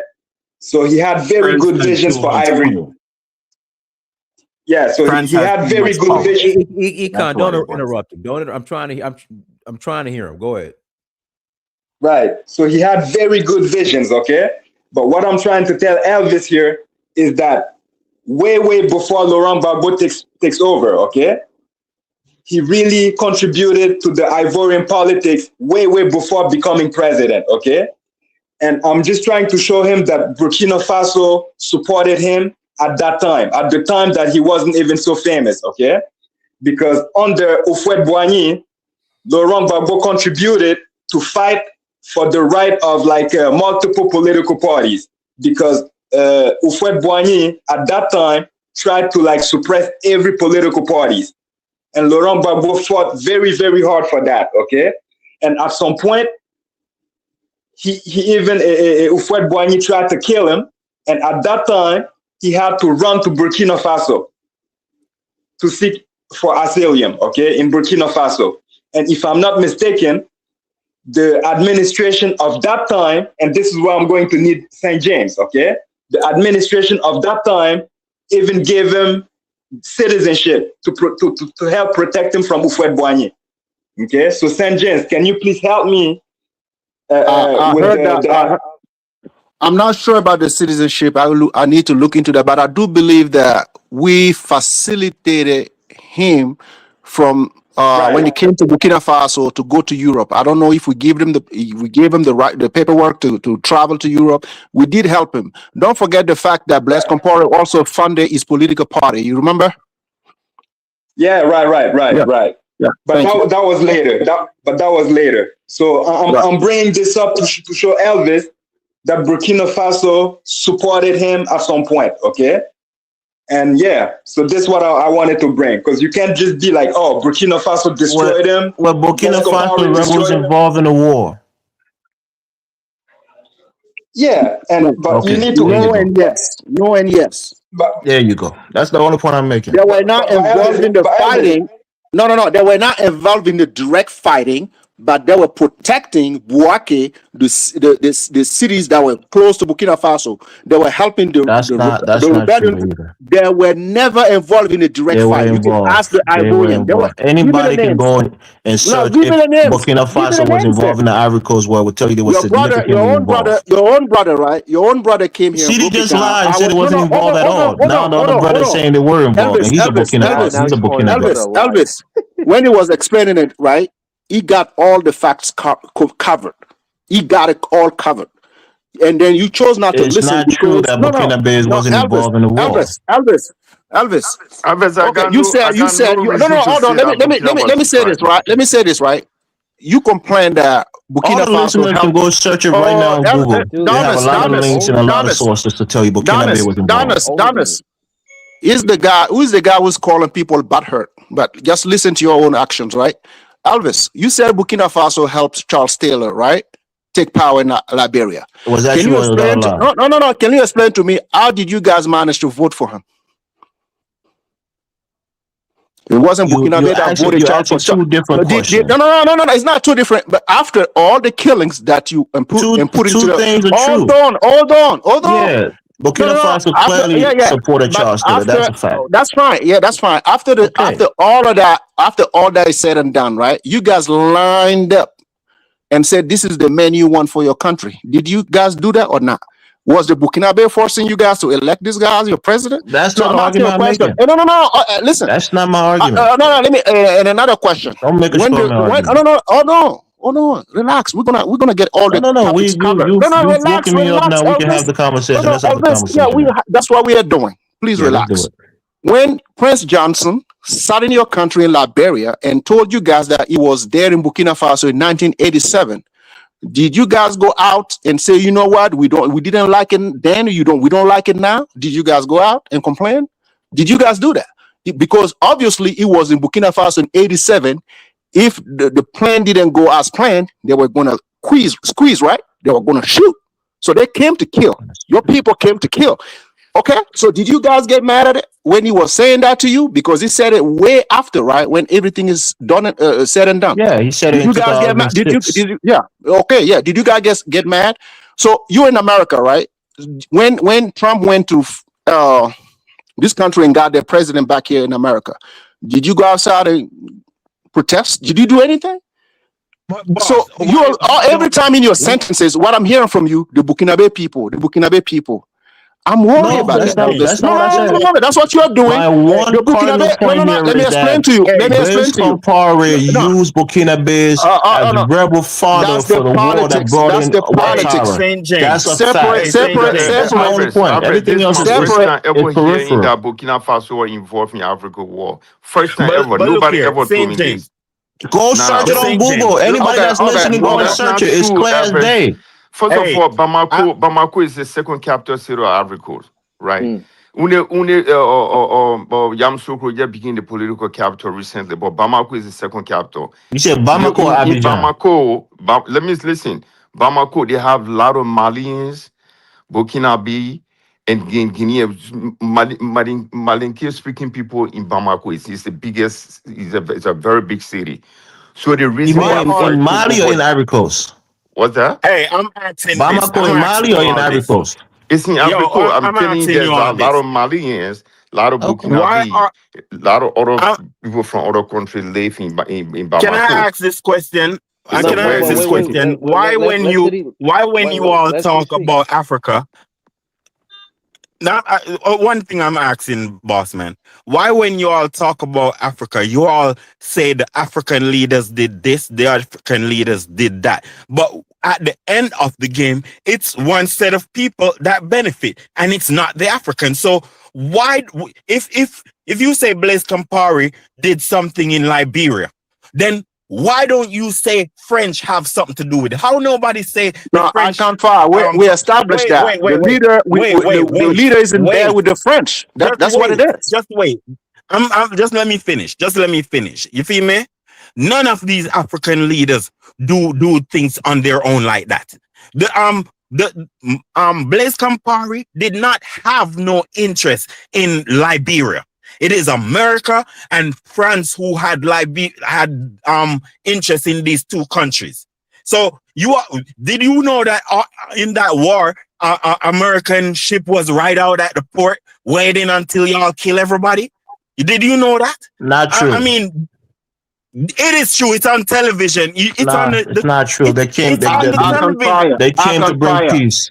The conversation we are having, they didn't come to bring no peace. They were bringing the war. You don't know what you're talking about. Be quiet on that. What the guy is simply saying, who sold dough? It was CIA that sold dough. It was an American that sold dough to Prince Johnson, right? They called Prince Johnson.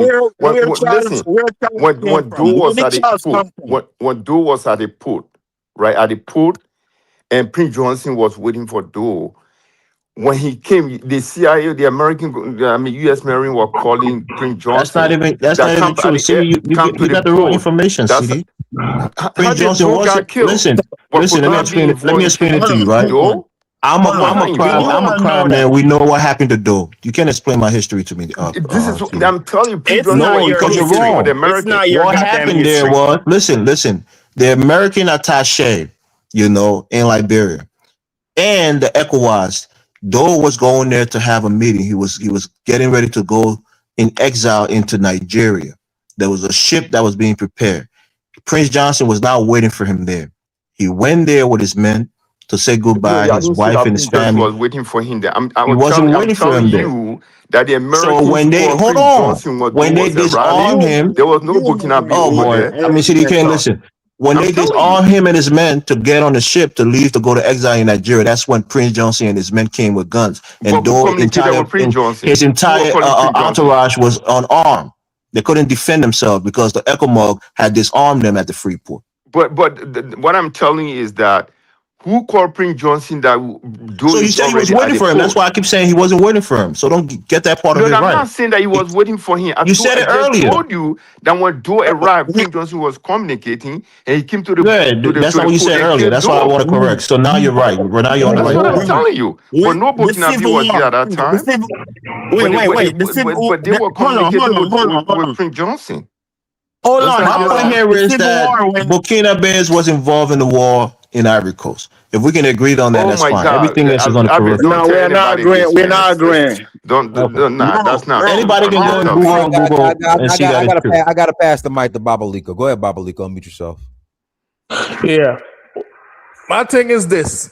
We all talking, we all arguing. What we arguing about? This is the thing is, right now, France and America, they're planning something for these three. Hold on, now, man. Let me finish talking, man. Go, Babaliko. Let me finish talking, man. Right now, they're planning something. Is a fact. America don't care about no damn Christians in Nigeria. It's a lie. They don't care about none of that nonsense. Right now, they're in Nigeria. France bringing in all type of equipment in Benin. We here fighting each other, talking nonsense. You understand? How much, as Bob Marley said, how much we gonna stand aside and look while they kill we leaders, the leaders them that trying to do something good. We arguing about nonsense. Right now, we should be trying to focus on how we can help. You understand? And see how we could, because we're tired of this colonization nonsense, man. I'm from the islands. We're tired of this nonsense. We're watching this thing from afar, and we grouping right now home like, yo, what's going on here? They're not gonna take out Traore, Chani, and none of them guys here. We're gonna figure something out right now. Right now, we arguing about nonsense. The real thing is right now, look how these guys do to Venezuela. Look what these guys doing. These guys talking about recolonization, and we arguing about nonsense. They're killing out all our leaders. They kill out Gaddafi. They kill out all our great leaders, and we arguing about nonsense. You understand? What are we going to do? That's the thing. Are we going to mobilize? Are we going to sit back and watch Benin, Benin and Ivory Coast, some of these guys who are being puppets, and not call them out like how it is? Come on, man. What are we going to do?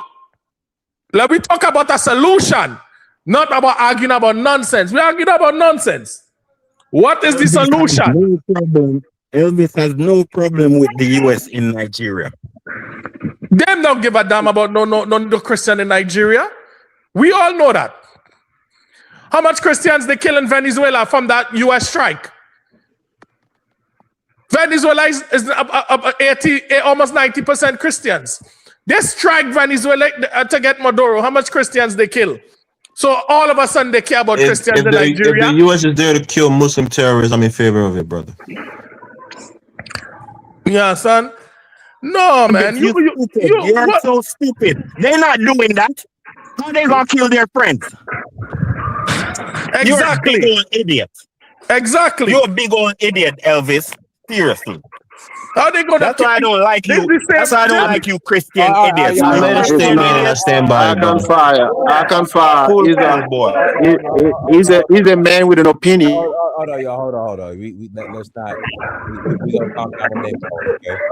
Babaliko, you got a lot of background noise, Babaliko, in the background. I don't know what's going on, but let's not start with the name calling, please. Okay. Well, but it's horrendous because how you going to be a proponent of a nation that's really responsible for the spread of this crazy Wahhabism and their cohorts, their father country, the United Kingdom? It doesn't make any sense. People are just hypocrites. Basically, that's what we are dealing with. That's what we are dealing with in Africa. And someone like Elvis, right? I believe you trying to bring the past back and trying to compare it to the present and the future.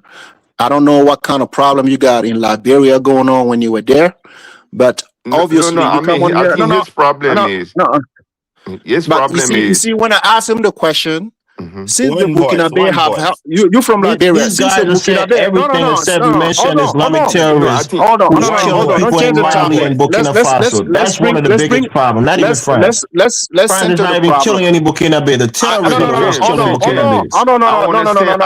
no. You're not gonna escape. You're not gonna escape this today, Elvis. You're not gonna escape this. I know. I mean, I'm ready for Liberia. you now, I bro. hope there are a We can lot have of. a I hope conversation. there are a lot of Liberian here listening to me. Elvis has accused my people of doing all kind of things in this country. And my question to you, since we have done all these things to your country and and Charles Taylor, after all was said and done, I just would like to know, as a Liberian, why did your guy line up to vote him in as a president? I just want to know.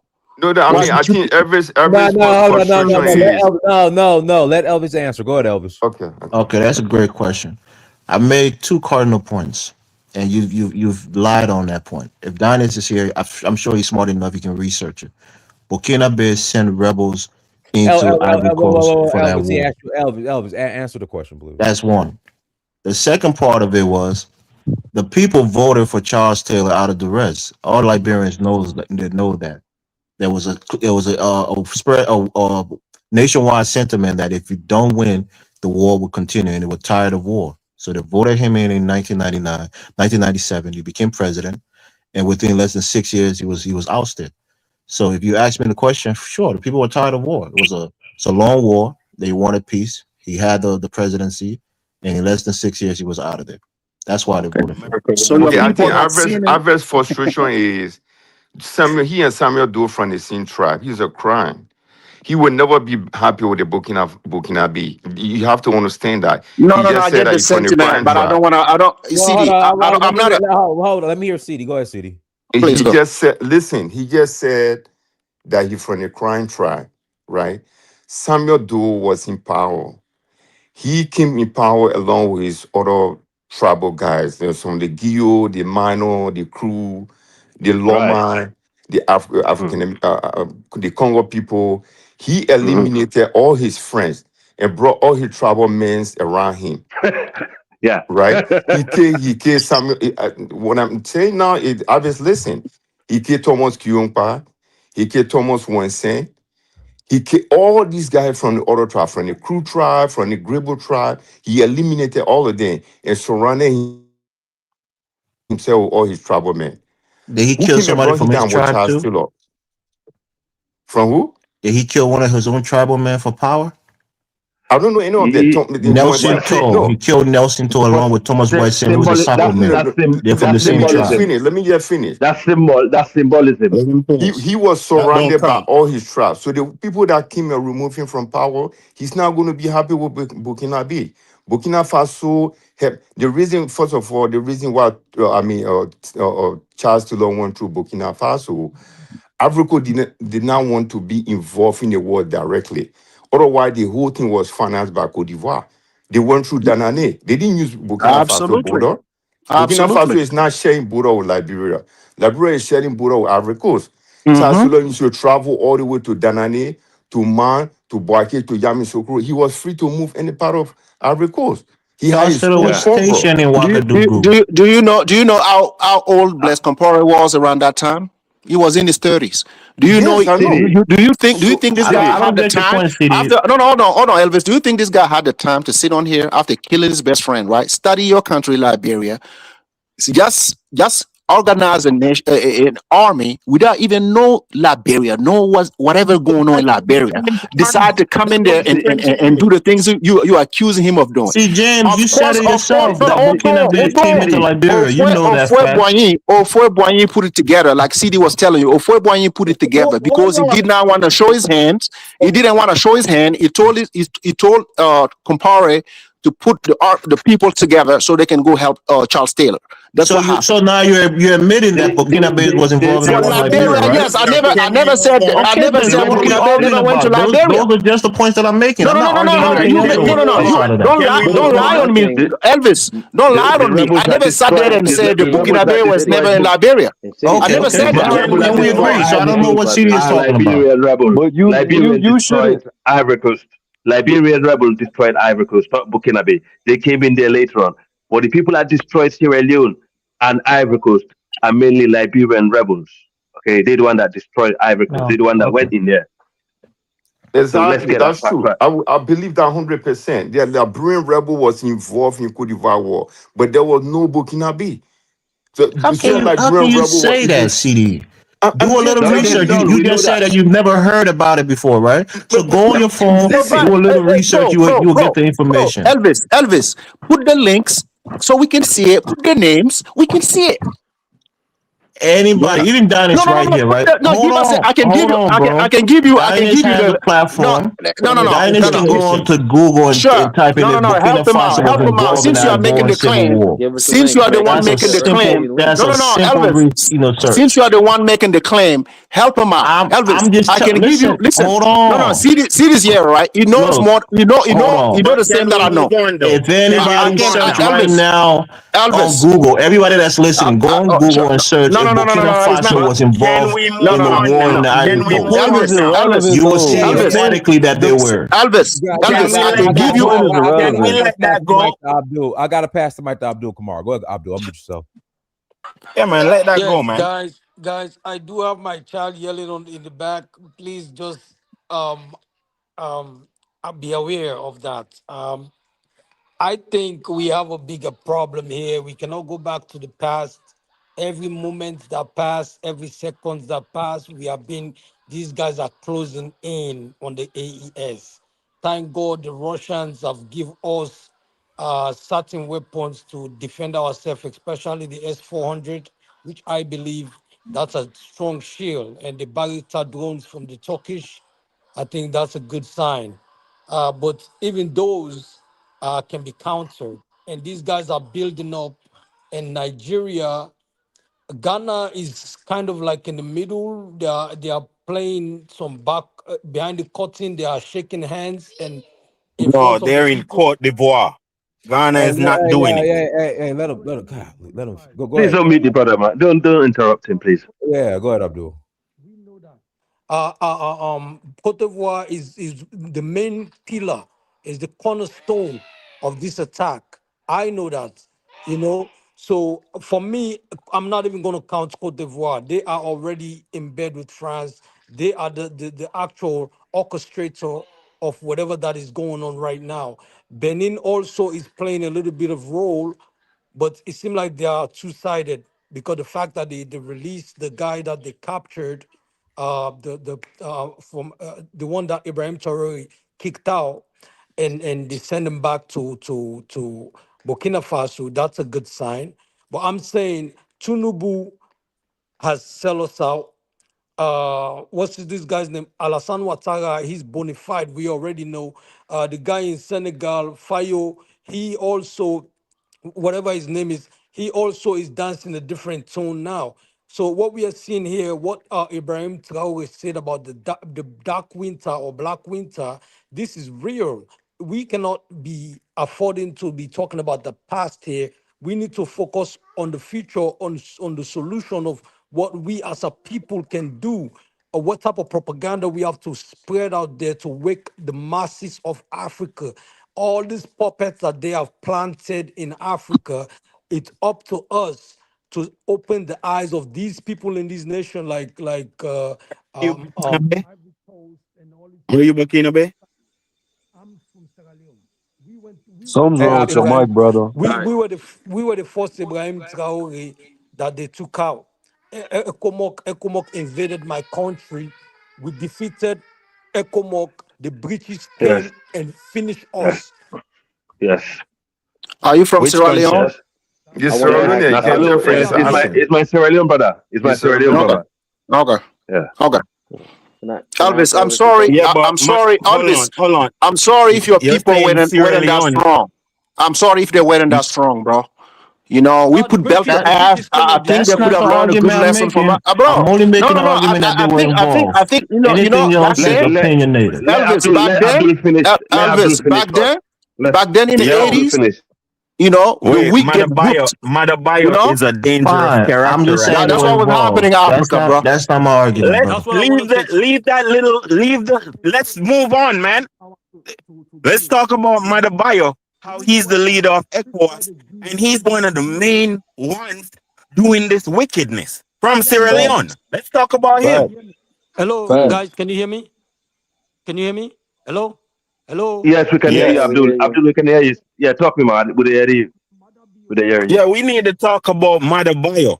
I thought he was a good guy, but this He's guy is speaking. He's like, speaking. He's speaking mute so you can hear what he's saying. That's what I'm talking about now. Mother Bio was given that power. Yeah, there's something wrong with your mic. We can't hear you.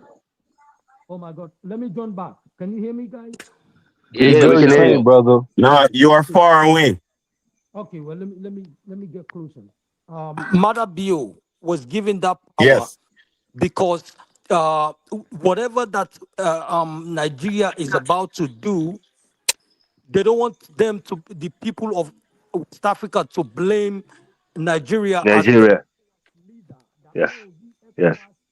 the whole entity of ECOWAS is going to look bad. They're going to say, "Oh, so you Yes. guys are in bed with the." So who has Madabayo's mouth? Who? How come he's so uncontrollable? Is he You doing need it? to Is he? understand. You need to understand geopolitics, man. Sierra Leone is a small country. What he's saying is true. America and Nigeria We is don't using care us. about geopolitics. We don't care about diplomacy nor geopolitics. All We are right, all right. talking Let him about speak. Let him people. speak. Let him finish. Then you He can talk. I he's can. risking I can. people's life. I So can let the that's man what speak we so you can talking learn about. from him. You ask him a question, let him finish. Then you can come back. Abdul, don't talk. No. Like I explained. Talk. You sound Mother you sound Bio, low. You sound low. Put your phone like up. You sound low. Allah. Mother Bio na Yeah, Allah traitor. fall. Mother Bio is now a traitor to us. Your We the phone. And Sierra Leoneans. he was also a coup leader. Imagine that. But listen to what he's saying. He's trying to explain to you. Well, yeah, you gotta let him Of speak, the man. revolutionary. That's why I said he has betrayed us. We were the first Ibrahim Traore. The British came and quenched the fire and destroyed the whole movement. Bio was part of that. Bio was part of that revolutionary movement. So I'm shocked that Bio is now going against the revolution that took place, and instead now he's giving medals to foreigners who invaded our country and destroyed that movement, that particular movement that started in 1998, 99. Right? Yeah. It's That because part. of money. He wants money. The IMF have banned him because after the election, he stole the election. He was unaliving his own people from the other tribes. Look how much people he killed. Huh? I can, man. Let the man speak. Now IMF have given some kind of plan that if he dances to the tone, they're gonna give him the loan that he's looking for to develop his country, which I think is a lie. In Stami, they're just using him as a pawn. And Tinubu played a very good role. They told him to give him the power because he's a weak link. So that way, whenever Nigeria is gonna do as a giant of Africa, the whole West Africa is not gonna blame ECOWAS. They're just gonna blame Nigeria and Tinubu. So that way, the name of ECOWAS will be saved by Sierra Leone as if they are the angels, but they are just using the guy, and he They're using himself. us. They want to use us. Nigeria is trying to use us, but it's not going to work. Well, I mean, but Himself, Madabio being a betrayer, he betrayed Valentin Strasser, right? he already betrayed us. He betrayed. Valentin Strasser, when Strasser was in power, he overthrew Strasser, CD, right? the Creole people, Wait, CD. Creole people can never. Wait, We're CD. not allowed to Wait, rule Sierra CD. Leone. CD, hold Creole on. people were not allowed I to mean, rule Sierra Leone. you Okay, want to CD. tell me that these leaders are acting off their own. Why are you all so local? Why don't you all talk about the allies also when you're talking about the leaders? You Africans are hopeless. Stop referring to a leader as if he's doing things on his own. You all need to stop it. And that's why you're all so confused. Why would I? Because Why it's would like you who should think I these people are accuse? acting on their own. They're not acting on their own, and you can't be blaming them. No, you don't know what I'm talking about. You don't know what I'm talking about. Listen to me. Listen to me. That What I'm brother is saying is right. that That brother is right. Let me read this super chat. Bob Olico 9354. Thank you for the $10 holla. We must support the AES. All right, go ahead. Yes, brother. Yeah. So what I'm saying is that when they came into power, Valentin Strasser was the president. He was the only so far educated. He finished from 5 or from 6. He was the only educated one among them. So what he did, Madabi was the vice president. Ton Yuma, who was the fighter, he was not educated. He was the one that was really fighting the rebels. So what he did, he overthrew Valentin Strasser, removed him from power, and sit there and brought all these other guys around him, right? Valentin Strasser was the president. So he overthrew, and he was the Creole guy. He from the Creole tribe, right? If I'm lying, Sierra Leone, It's a Creole. The thing is, the Creole people are not allowed to rule Sierra Leone. Okay, you're not the ones. But it doesn't matter. The Creole tribe, I don't agree with you. they're almost like American Liberian. They're minority. Right. So they overthrow him because he's not pure native Sierra Leone. Right. So when they remove him, this guy, please, guys. My brother. Yes. Well, well, it's going to be interesting because I think Mayor Aki Sire, who's Creole, I think she's going to be the flag bearer of the No. If it happened, Dennis, I'll give you my house. That would never happen. Never. Okay, so you don't think she's going to be the flag bearer for the APC? No, 100% no. She will not even come second. You don't think so? No, I don't know. Never. Never. Well, you have to know the Creole are the educated one in Sierra Leone. They are the most educated one in Sierra Leone. It used to be.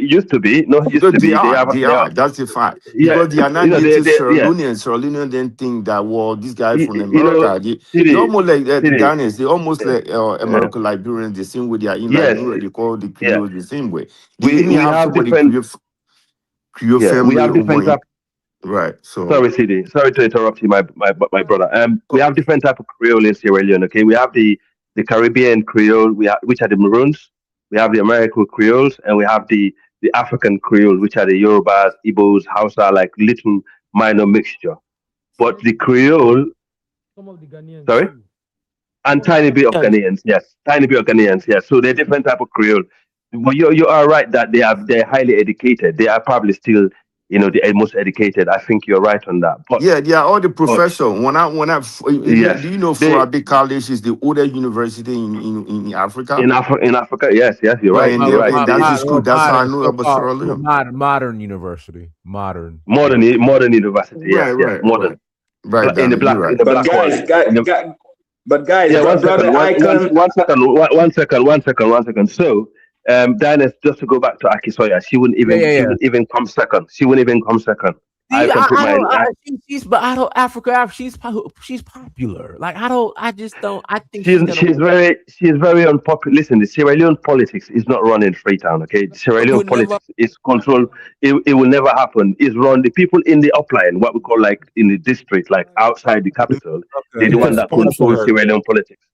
Okay, they will never. Maybe we need to sponsor her, Dinus. I like her. She's not. Yeah, I mean, I like her, but I think she destroyed Freetown, though. She's one of the worst mayor in Freetown ever. You think so? Hold on, guys. I know we're shifting topics a little bit. Why do you say that, Africa? Freetown is a very unhygienic city, Dinus. Like the amount of okay, but Africa. But can you really point the finger at her for that? Yes. Yes, you're absolutely right because I forgot the name of the community, right? So literally, I visited this community, this slum in when I last visited in Freetown in December. It's literally right outside of downtown, and I'm just like, and you can see like she destroyed the city. She needs to go. She needs Yeah, people want No, but you I'm can't here. blame that I'm on her though, and man. I don't also know. Diners for uh, if you hold on, supporting us as a Africa. Pan African. No, one No. second. You can't As chill out. I'm as trying a to hear Pan out. Go ahead. African, yeah, as a Pan African, she got this. She got this thing in her office. A lot of the Sierra Leonean politicians are criticizing her about. Basically, she's glamorizing the colonial days. So you Pan African that want to support her, go ahead without doing your studies. Okay, she's a very pro British, pro establishment, whatever you call it. I think, to be honest with you, if she wasn't, if it wasn't for the situation of the political whatever, she would probably wouldn't have even won that election, last election. She probably would have lost it.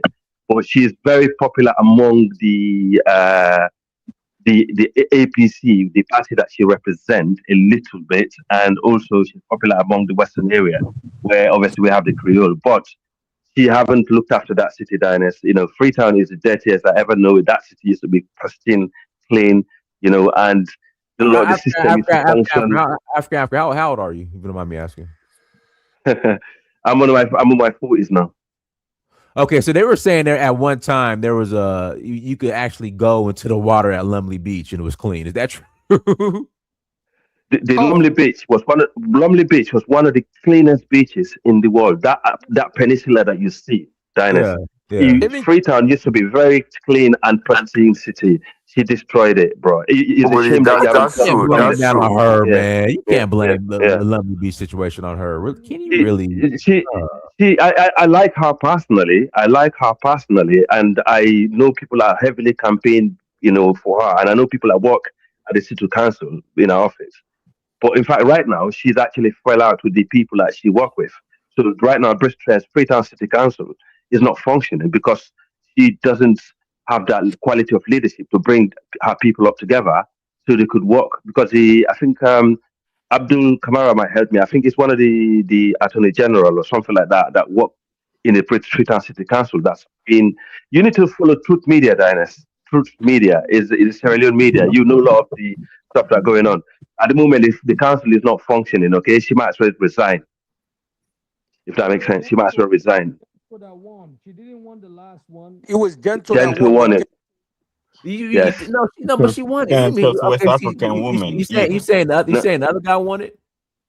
Yeah, Gentle won it, but they gave it to her because they just want APC to keep the power because they don't want to have the entire, you know, they don't want to take. These are conspiracy theories. Oh, come on. No, she hardly won it. Honestly, she struggled because what Gentle did, it was quite clever. Gentle used the religion. Okay, Gentle said we are the population. We Muslim. We're the majority of this country, and Gentle is a Limba, if I'm not mistaken. And these are the original owners of Sierra Leone. Okay, he said, how comes the city never been run by Muslims, right? So sorry. Yeah, so he used that Muslim Christian thing, which I did not like. I think it's very unappealing to me. And he managed to galvanize a lot of, and also he's a philanthropist. He's the richest Sierra Leonean, if I'm not mistaken. So he worked with all the governments that came to Sierra Leone, from the APC to SLPP, SLPP to APC. So he's more like a crossbencher philanthropist. So he's the sort of guy that could defeat Akisoya easily. But Akisoya was very clever because before the election, she found her ancestral DNA paper and she came up and said, look, I know I'm a Yoruba from, you know, my descendant, I'm a Yoruba Creole, but also I got Fulani descendant from me. So she managed to get a lot of some of the other people to vote for her. She's a very clever politician, but I don't think she's good for the city. I think she probably could do more of a civil servant role than being a mayor. That's my honest opinion. Okay. I think she's gonna win I think she's gonna be the flag bearer for the APC. I can bet my life on it. It won't happen. Definitely not. Okay, so listen. After you're based in the UK. Yes, I'm based in the UK. Are you like in London area? You have to tell. Are you in the London area or?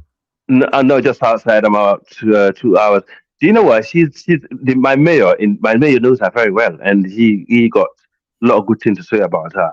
And he said, anytime you see her, pass this message on. So when I go back, I'm going to see her. I will speak to her. But the thing is, I'm like 2 hours away from London. The reality is, she's a very likable woman. She's very likable, but it's very difficult for her to be a president because of her she don't get the votes. Creole don't have numbers in Sierra Leone, and the Sierra Leonean politics is controlled by the people outside the city. The people in the city are just guests, you know. And in fact, I don't know if you know that they're not even allowed to have a land outside Freetown. If you're a Creole, you can only have a land in the capital city, and you But you cannot see, have a land in the this yeah. the part I don't understand. I don't know why they discriminate against the Creole, and they are the most educated one. All the professors, Yeah. the scientists, they are all Creole. So During, some of But they are them, the most sellout. They are the during most sellout. no, they're no, not. no, No, no, no, no. no, they're not. During No. the Do you civil, know the during the, history? Do you know the I know history the of history. Freetown? I know the Do you history. know how we acquire Freetown? Man, I Do you know lived the in war Freetown between before. Let Baibure Daniel speak. and the British? Let Daniel speak. Let I know Daniel the speak. Let history. Daniel speak. Let Isaac Creole and Cyrillian, let him speak. Yeah, Daniel, I know let's the Daniel, go go. ahead. history. I know the history. Okay. Yeah, Sierra Leone history is very interesting. There's a lot we can all learn from Sierra Leone in like the topic that we're talking about on a day-to-day basis. Okay, a lot we can learn from that country. Actually, black people from the diaspora who want to come and settle in Africa, you know, and so on. He is right. The people of Sierra Leone that's not from the Western area, they don't 100% trust the Creole. Okay, because they see them as and like people that the West brought there to supervise for them, okay? Because they brought layers and layers of people, you know, to supervise their work. And remember, Freetown was a protectorate before the district, okay? Upgon, I don't know if you know Upgon, Diners, okay? Upgon area in east of Freetown, that's where the border was. So if you're coming from the east, they're coming from like, for example, Kenema or Bo and so on. As soon as you get to Upgon, you're a different citizen of the land, okay? And it was every goods that you have. If you're growing potatoes, tomatoes, anything that you want to sell into Freetown, you have to pay tax, okay? And like my people, you know, that live in the north, like the Fuller and the Temine or the Mende from the east, they want to come to Freetown. You know, they was discriminated against in their own land by the Creole, but because the Creole, they used to like some of my great grandparents. They used to be security guards for the Creole people. That's how they started earning money in Sierra Leone. They used to work for them. They used to clean, you know, be the security guard. You know, open like little shops around them.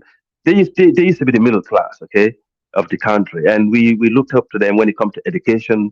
You know, they're very liberal, but they was very too close to the colonial masters for the people's liking. But but there's a but in this, okay? They also helped liberate loads of black people in diaspora, you know, in terms of helping, you know, people being freed as slaves all over the world. So they have done things in a different way, but you know, outside the country, but they are not they're not been they the people in the native people of Sierra Leone wasn't really approve of certain things that's happening in the country because they feel like it's an ancestral land and it's been taken away and people were brought and these people were put in there as a higher class to them. And when it comes to education today, there are a lot of other tribes I'm not going to go into, right? Who are actually catching up with the Creole today. And they're the one that occupy a lot of the civil servants with the Creole. So I think and also when Milton Magai and his brother, when they came to power, they make sure the Creole are away, they stay away from power, from higher jobs. But yes, we still have most of our judges, like some of the judges. I think Justice Fisher is a Creole, was the Chief Justice. The one that was there before Justice Babatunde was a Creole. These are Yorubas. And also within the Creole themselves, they had problems. As I said earlier, the Yoruba Creole were quite tribalistic towards the Caribbean and I and can't the hear you. American Creole. Yeah. So yeah. So they had. Africa, I understand a lot of the Creoles too, Mm, especially the one that have link with like the Yeah, Ko guys, I family. can't hear They have anybody. I don't know they what's have going some on. of the they have some of the Creole in Liberia, in Sierra Leone connected to Liberia too. I know some Ko family that have family in yes. Monrovia and they have family in Freetown. But Mm, even dual press secretary Patrick Kume, he was a mm, Creole from Sierra Leone. yeah. The press secretary for the late Samuel Doe. Yeah. Liberia. To be honest, Liberia is lucky. It's only there because of Sierra Leone. The existence of Liberia came from Sierra Leone. Yeah, definitely. Yeah. Yeah. Mm. And that's the reason why you will not find a lot of Sierra Leoneans in Liberia.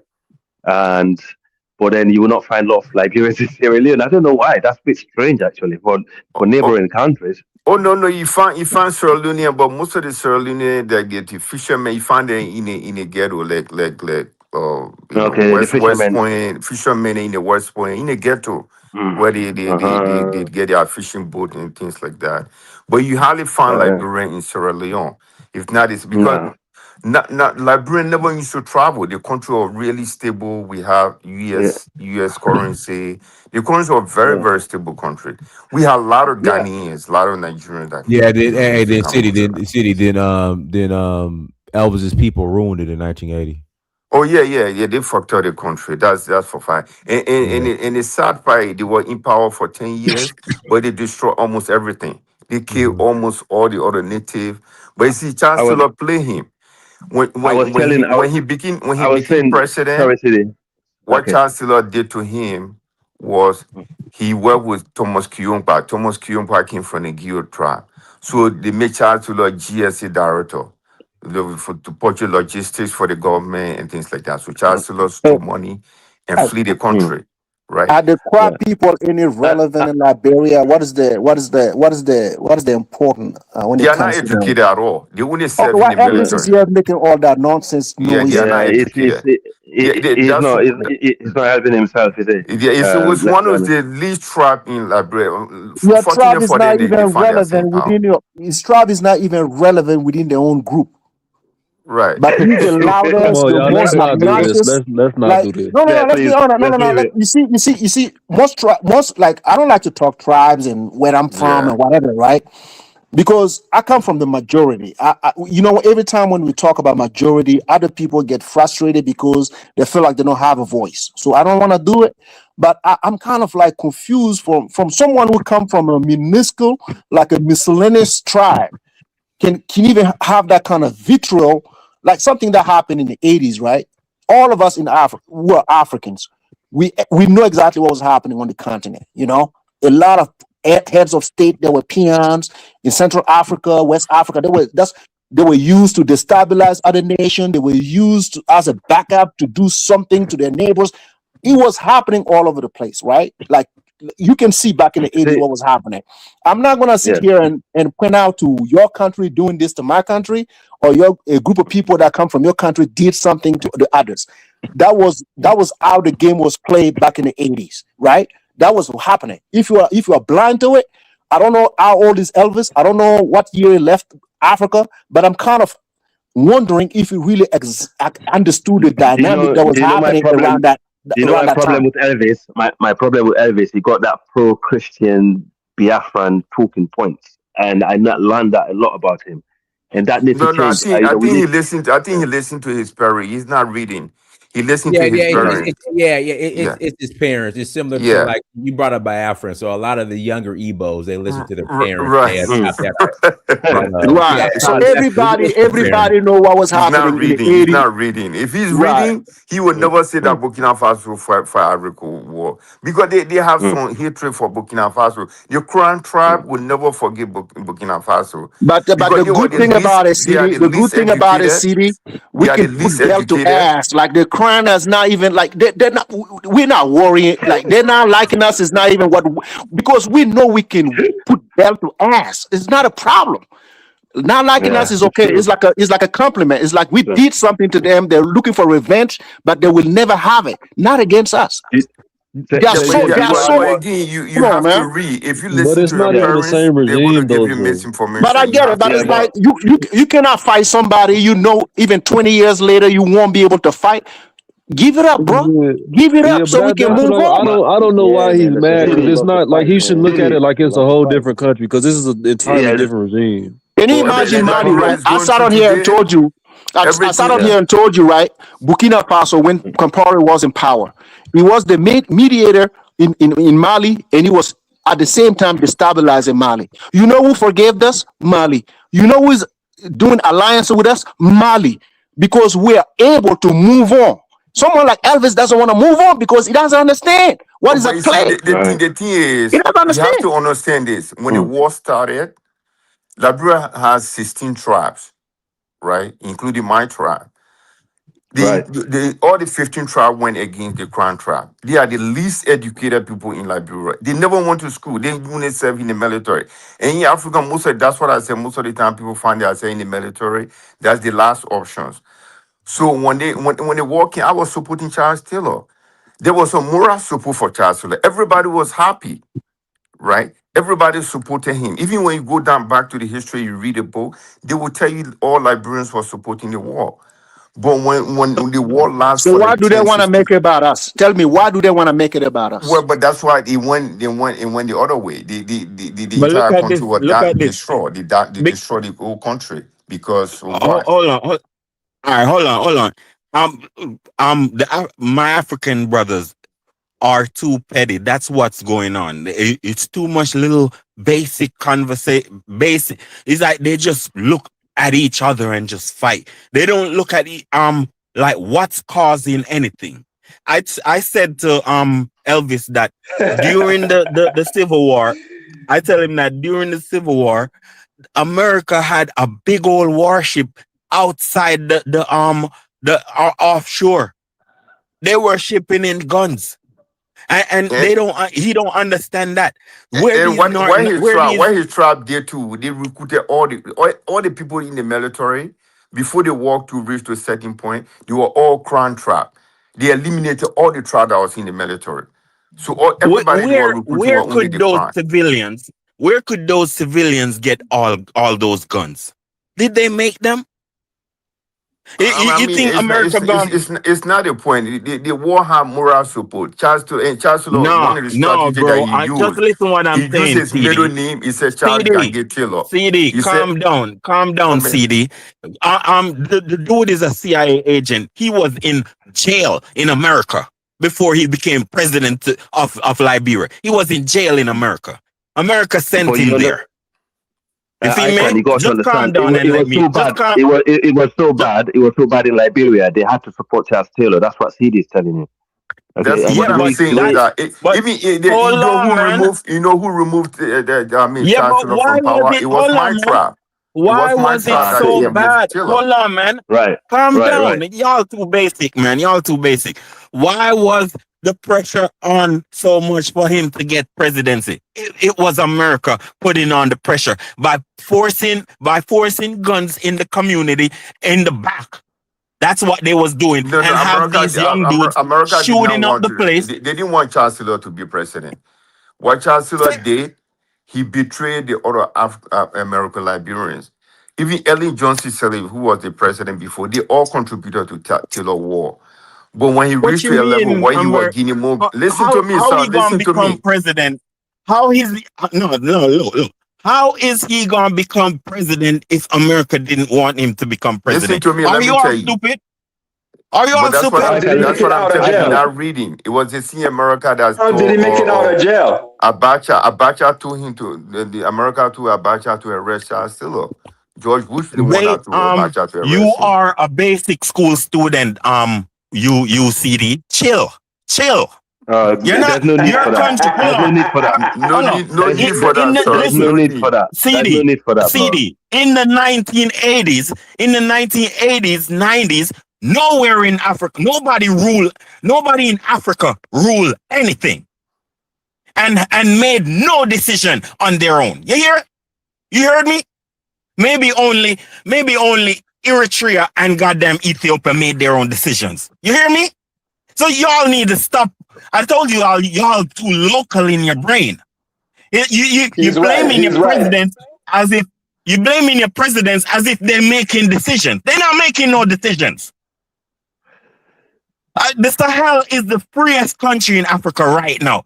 In Black Africa, the Sahel is the freest ones. They're the only ones making decisions on their own. You hear? What I would like to say also in Sierra Leone, we have the So you all need to blame.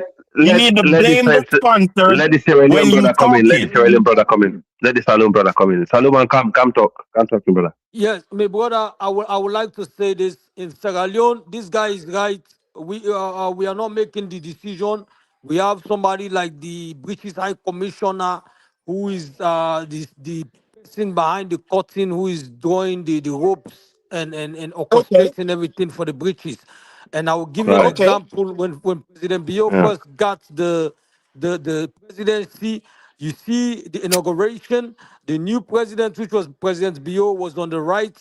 The British High Commissioner was in the middle, and then on the left side was President Anes Bai Koroma. And when it's time for them to give the staff to the new president, Anas by Koroma give the staff to the British High Commissioner, and then the British High Commissioner give the staff to the new president, which was President Okay. Bio. Yeah. Okay. He's These right. The British still control Sierra Leone. Your mic, Abdul. But look at this, man. In the No, wait, 1980s, most no, of God. Africa. Hold on, outlaw. In the 1980s, most of Africa didn't have electricity. That means y'all didn't watch TV. Y'all only had battery radios, and then you had the VOA, which is Voice of America. That's all you all heard. And CNN You all didn't hear nothing and else. and and yeah, let him finish. I can come. Sorry. Okay. Yeah. Abdul, come talk, no man. Come. And most people don't understand what the problem was. In Sierra Leone during the wartime, the rebel and the military came together and said that the war was over, everything is fine, we the people have spoken. But President Kaba said that, pushed by the United Nations, said that he wants to be reinstalled. And then that's why ECOWAS was forced to send military in Sierra Leone. That's why I say we were the first Ibrahim Traore, but the British came and quenched the fire because we Yes. defeated. Abdul, do you know why? One of the reasons is because the former president of England, Tony Blair, his father used to be a lecturer at the university in Freetown. So when he sat on his ass, who? Tony Tony Blair, Blair. yeah. Yeah, he Yeah, was a Tony Sierra Blair, the former Leonean. prime minister. Yeah. People don't know this. Let's pull out their secrets and stop talking about these individual local things. Presidents, they have people behind them pulling the strings. You are, Let's yeah, we expose agree with that. you. We are agreeing with you. I can sometimes if we stop shouting over each Yeah, other, we can but have I a don't flowing like conversation. when we keep our conversation basic, as if these people are acting on their own, and then you gonna come blame this president and blame the people and the soldiers and all that stuff. And Who did? I did not. I no. did not. We did You not feel do that. me? None of us did that. Well, yeah, we The understand. None of us did that. Liberian civil war Oh, was made Liberia. Okay. by it was orchestrated by America for America to get its own way. That's what it was. It wasn't the people wanted to fight. The people Okay, I can listen. Right. See, Sierra Leone. Yeah, it's been used. It's always been used. Sierra Leone. The reason why Sierra Leone was actually important to the British, it was a point where they wanted to take over the entire Western Africa, all the way to the east. The British, their project in Freetown was to colonize the entire Africa and turn West Africa English. That was their project, but it failed badly because natural things occurred. The one of the Prince of Wales or Princess of Wales and the entire family was buried, and they're still buried in one of the Peninsula Mountains in Freetown. Okay, and that's where she said it's Kamada who had her. She came to Sierra Leone and she looked eastwards and said, the British Empire will take over the entire West Africa to the eastern atmosphere. Okay, and guess what happened? We had what they call it mudslide, and they all died, and they cannot recover the body. They're still there. They're still buried. It's a karma. The main pope, however, the Jamaican, the Maroons, and the Black Americans, Creole, who landed to Freetown in Sierra Leone, did help free Black people as slaves around the world because they realized these people fought for their freedom to start with. It wasn't handed to them in the plate.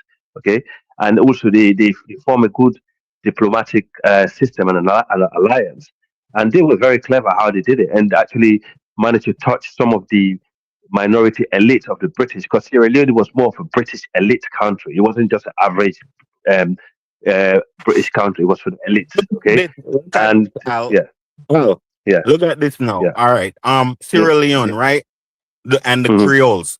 Okay. So yeah, what you need to know is they were not a people who had a sort of consciousness, because consciousness in terms of real black consciousness, it came later with behind Marcus Garvey and a lot of these people in the yeah. 1920s.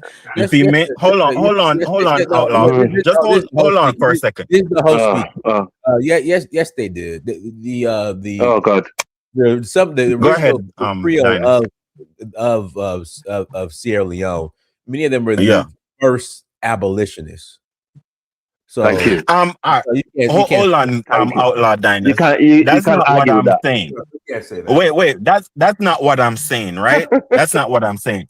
I know they are abolitionists and all that, but it got more intensified in terms of, I don't think they were off the I think they were still colonized. Same with the Liberians. They were still a colonized people. They didn't understand real black consciousness, and they didn't understand the fulfillment of Pan-Africanism, because they would have dealt with it in a different way.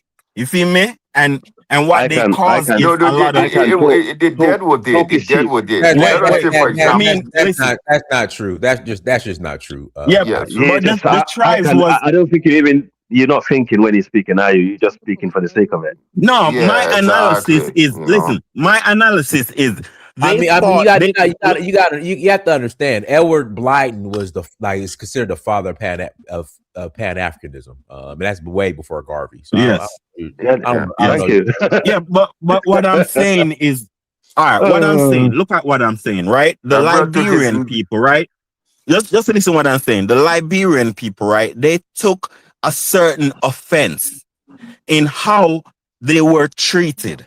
And I can't say they were treated, they were wrong, because how could you be treated properly with agency and be mad at it? So something is going on where they got a kind of shut out in order for the American Liberians to deal with that progress. But I'm not thinking that they were really reaching out in terms of, okay, you have education, so that means you're supposed to send teachers in all of the provinces. You feel me? Gather the tribe children and have them educated.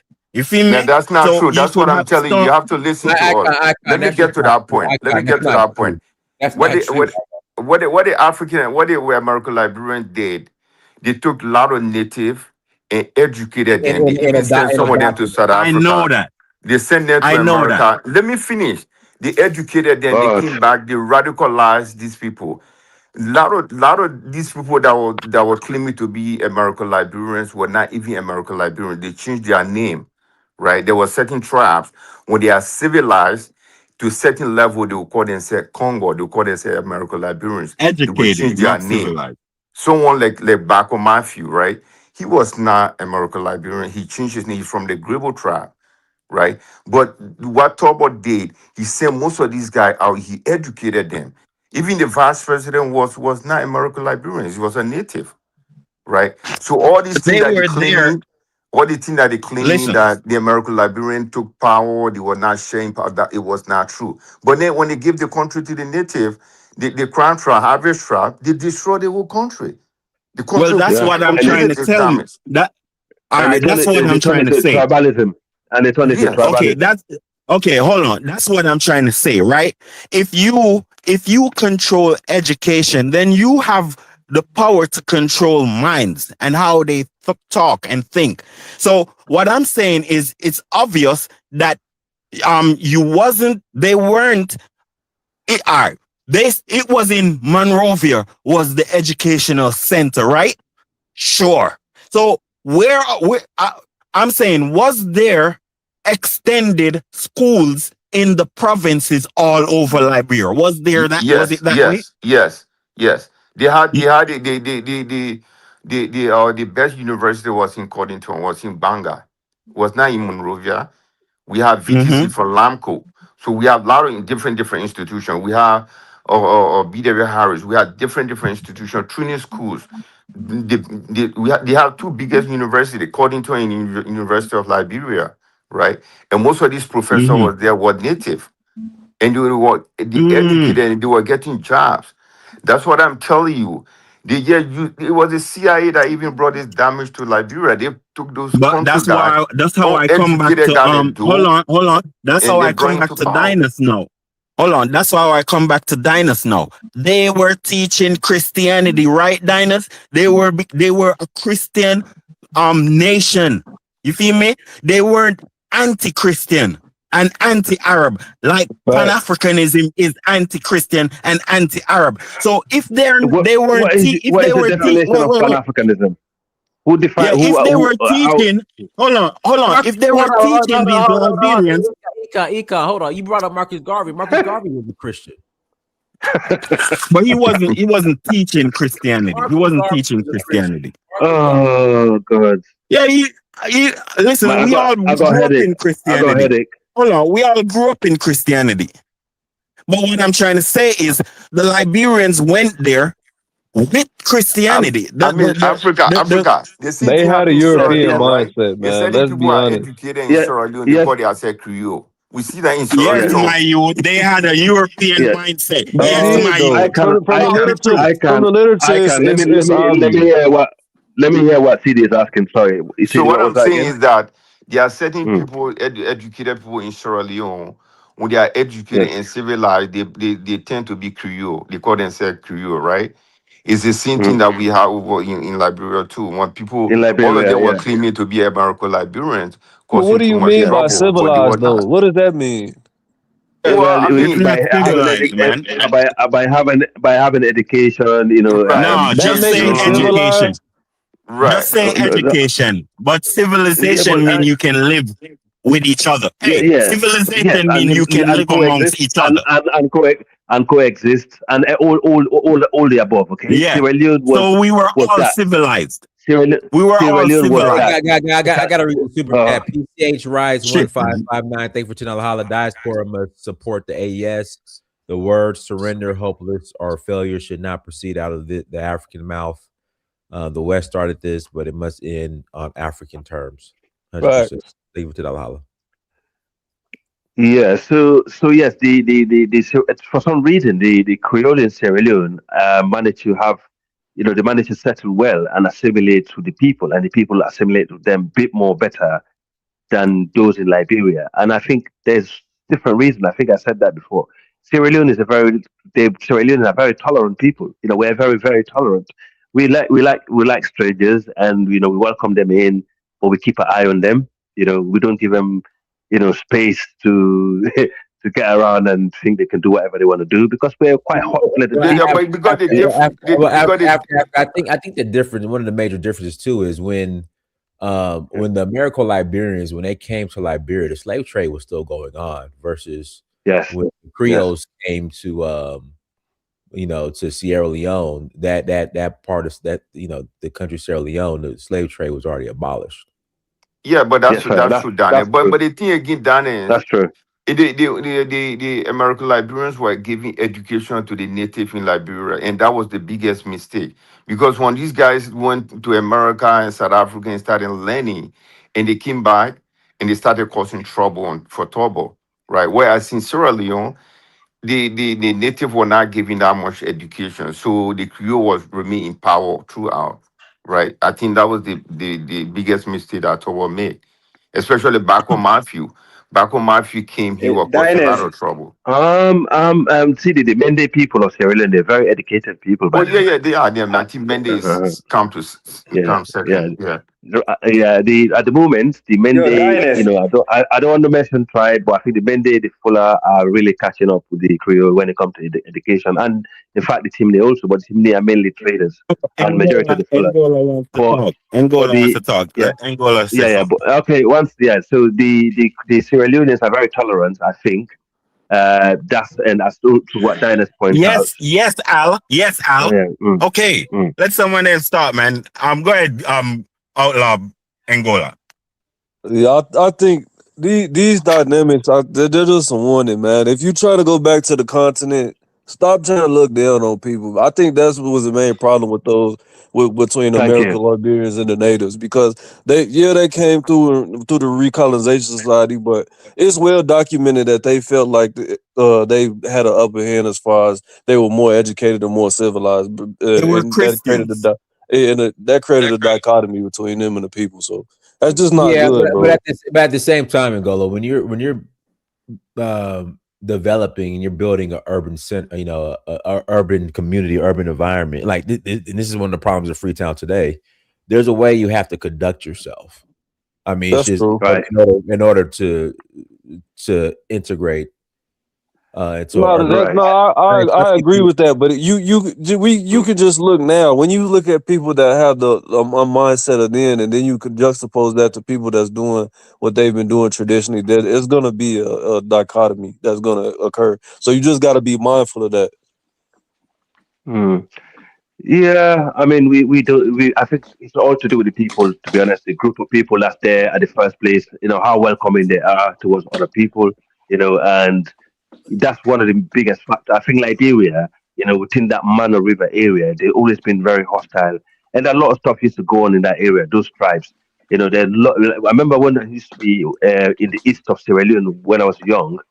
We never used to approach and speak to people from that region because there used to be a lot of masonry, like secret society who kidnap children and take them to Liberia. It was quite that's when I was young. Honestly, that's one of the things that with Liberia were known for. Is like they kidnap kids and they send them to Liberia. But this was mainly done by the native Liberians, and who.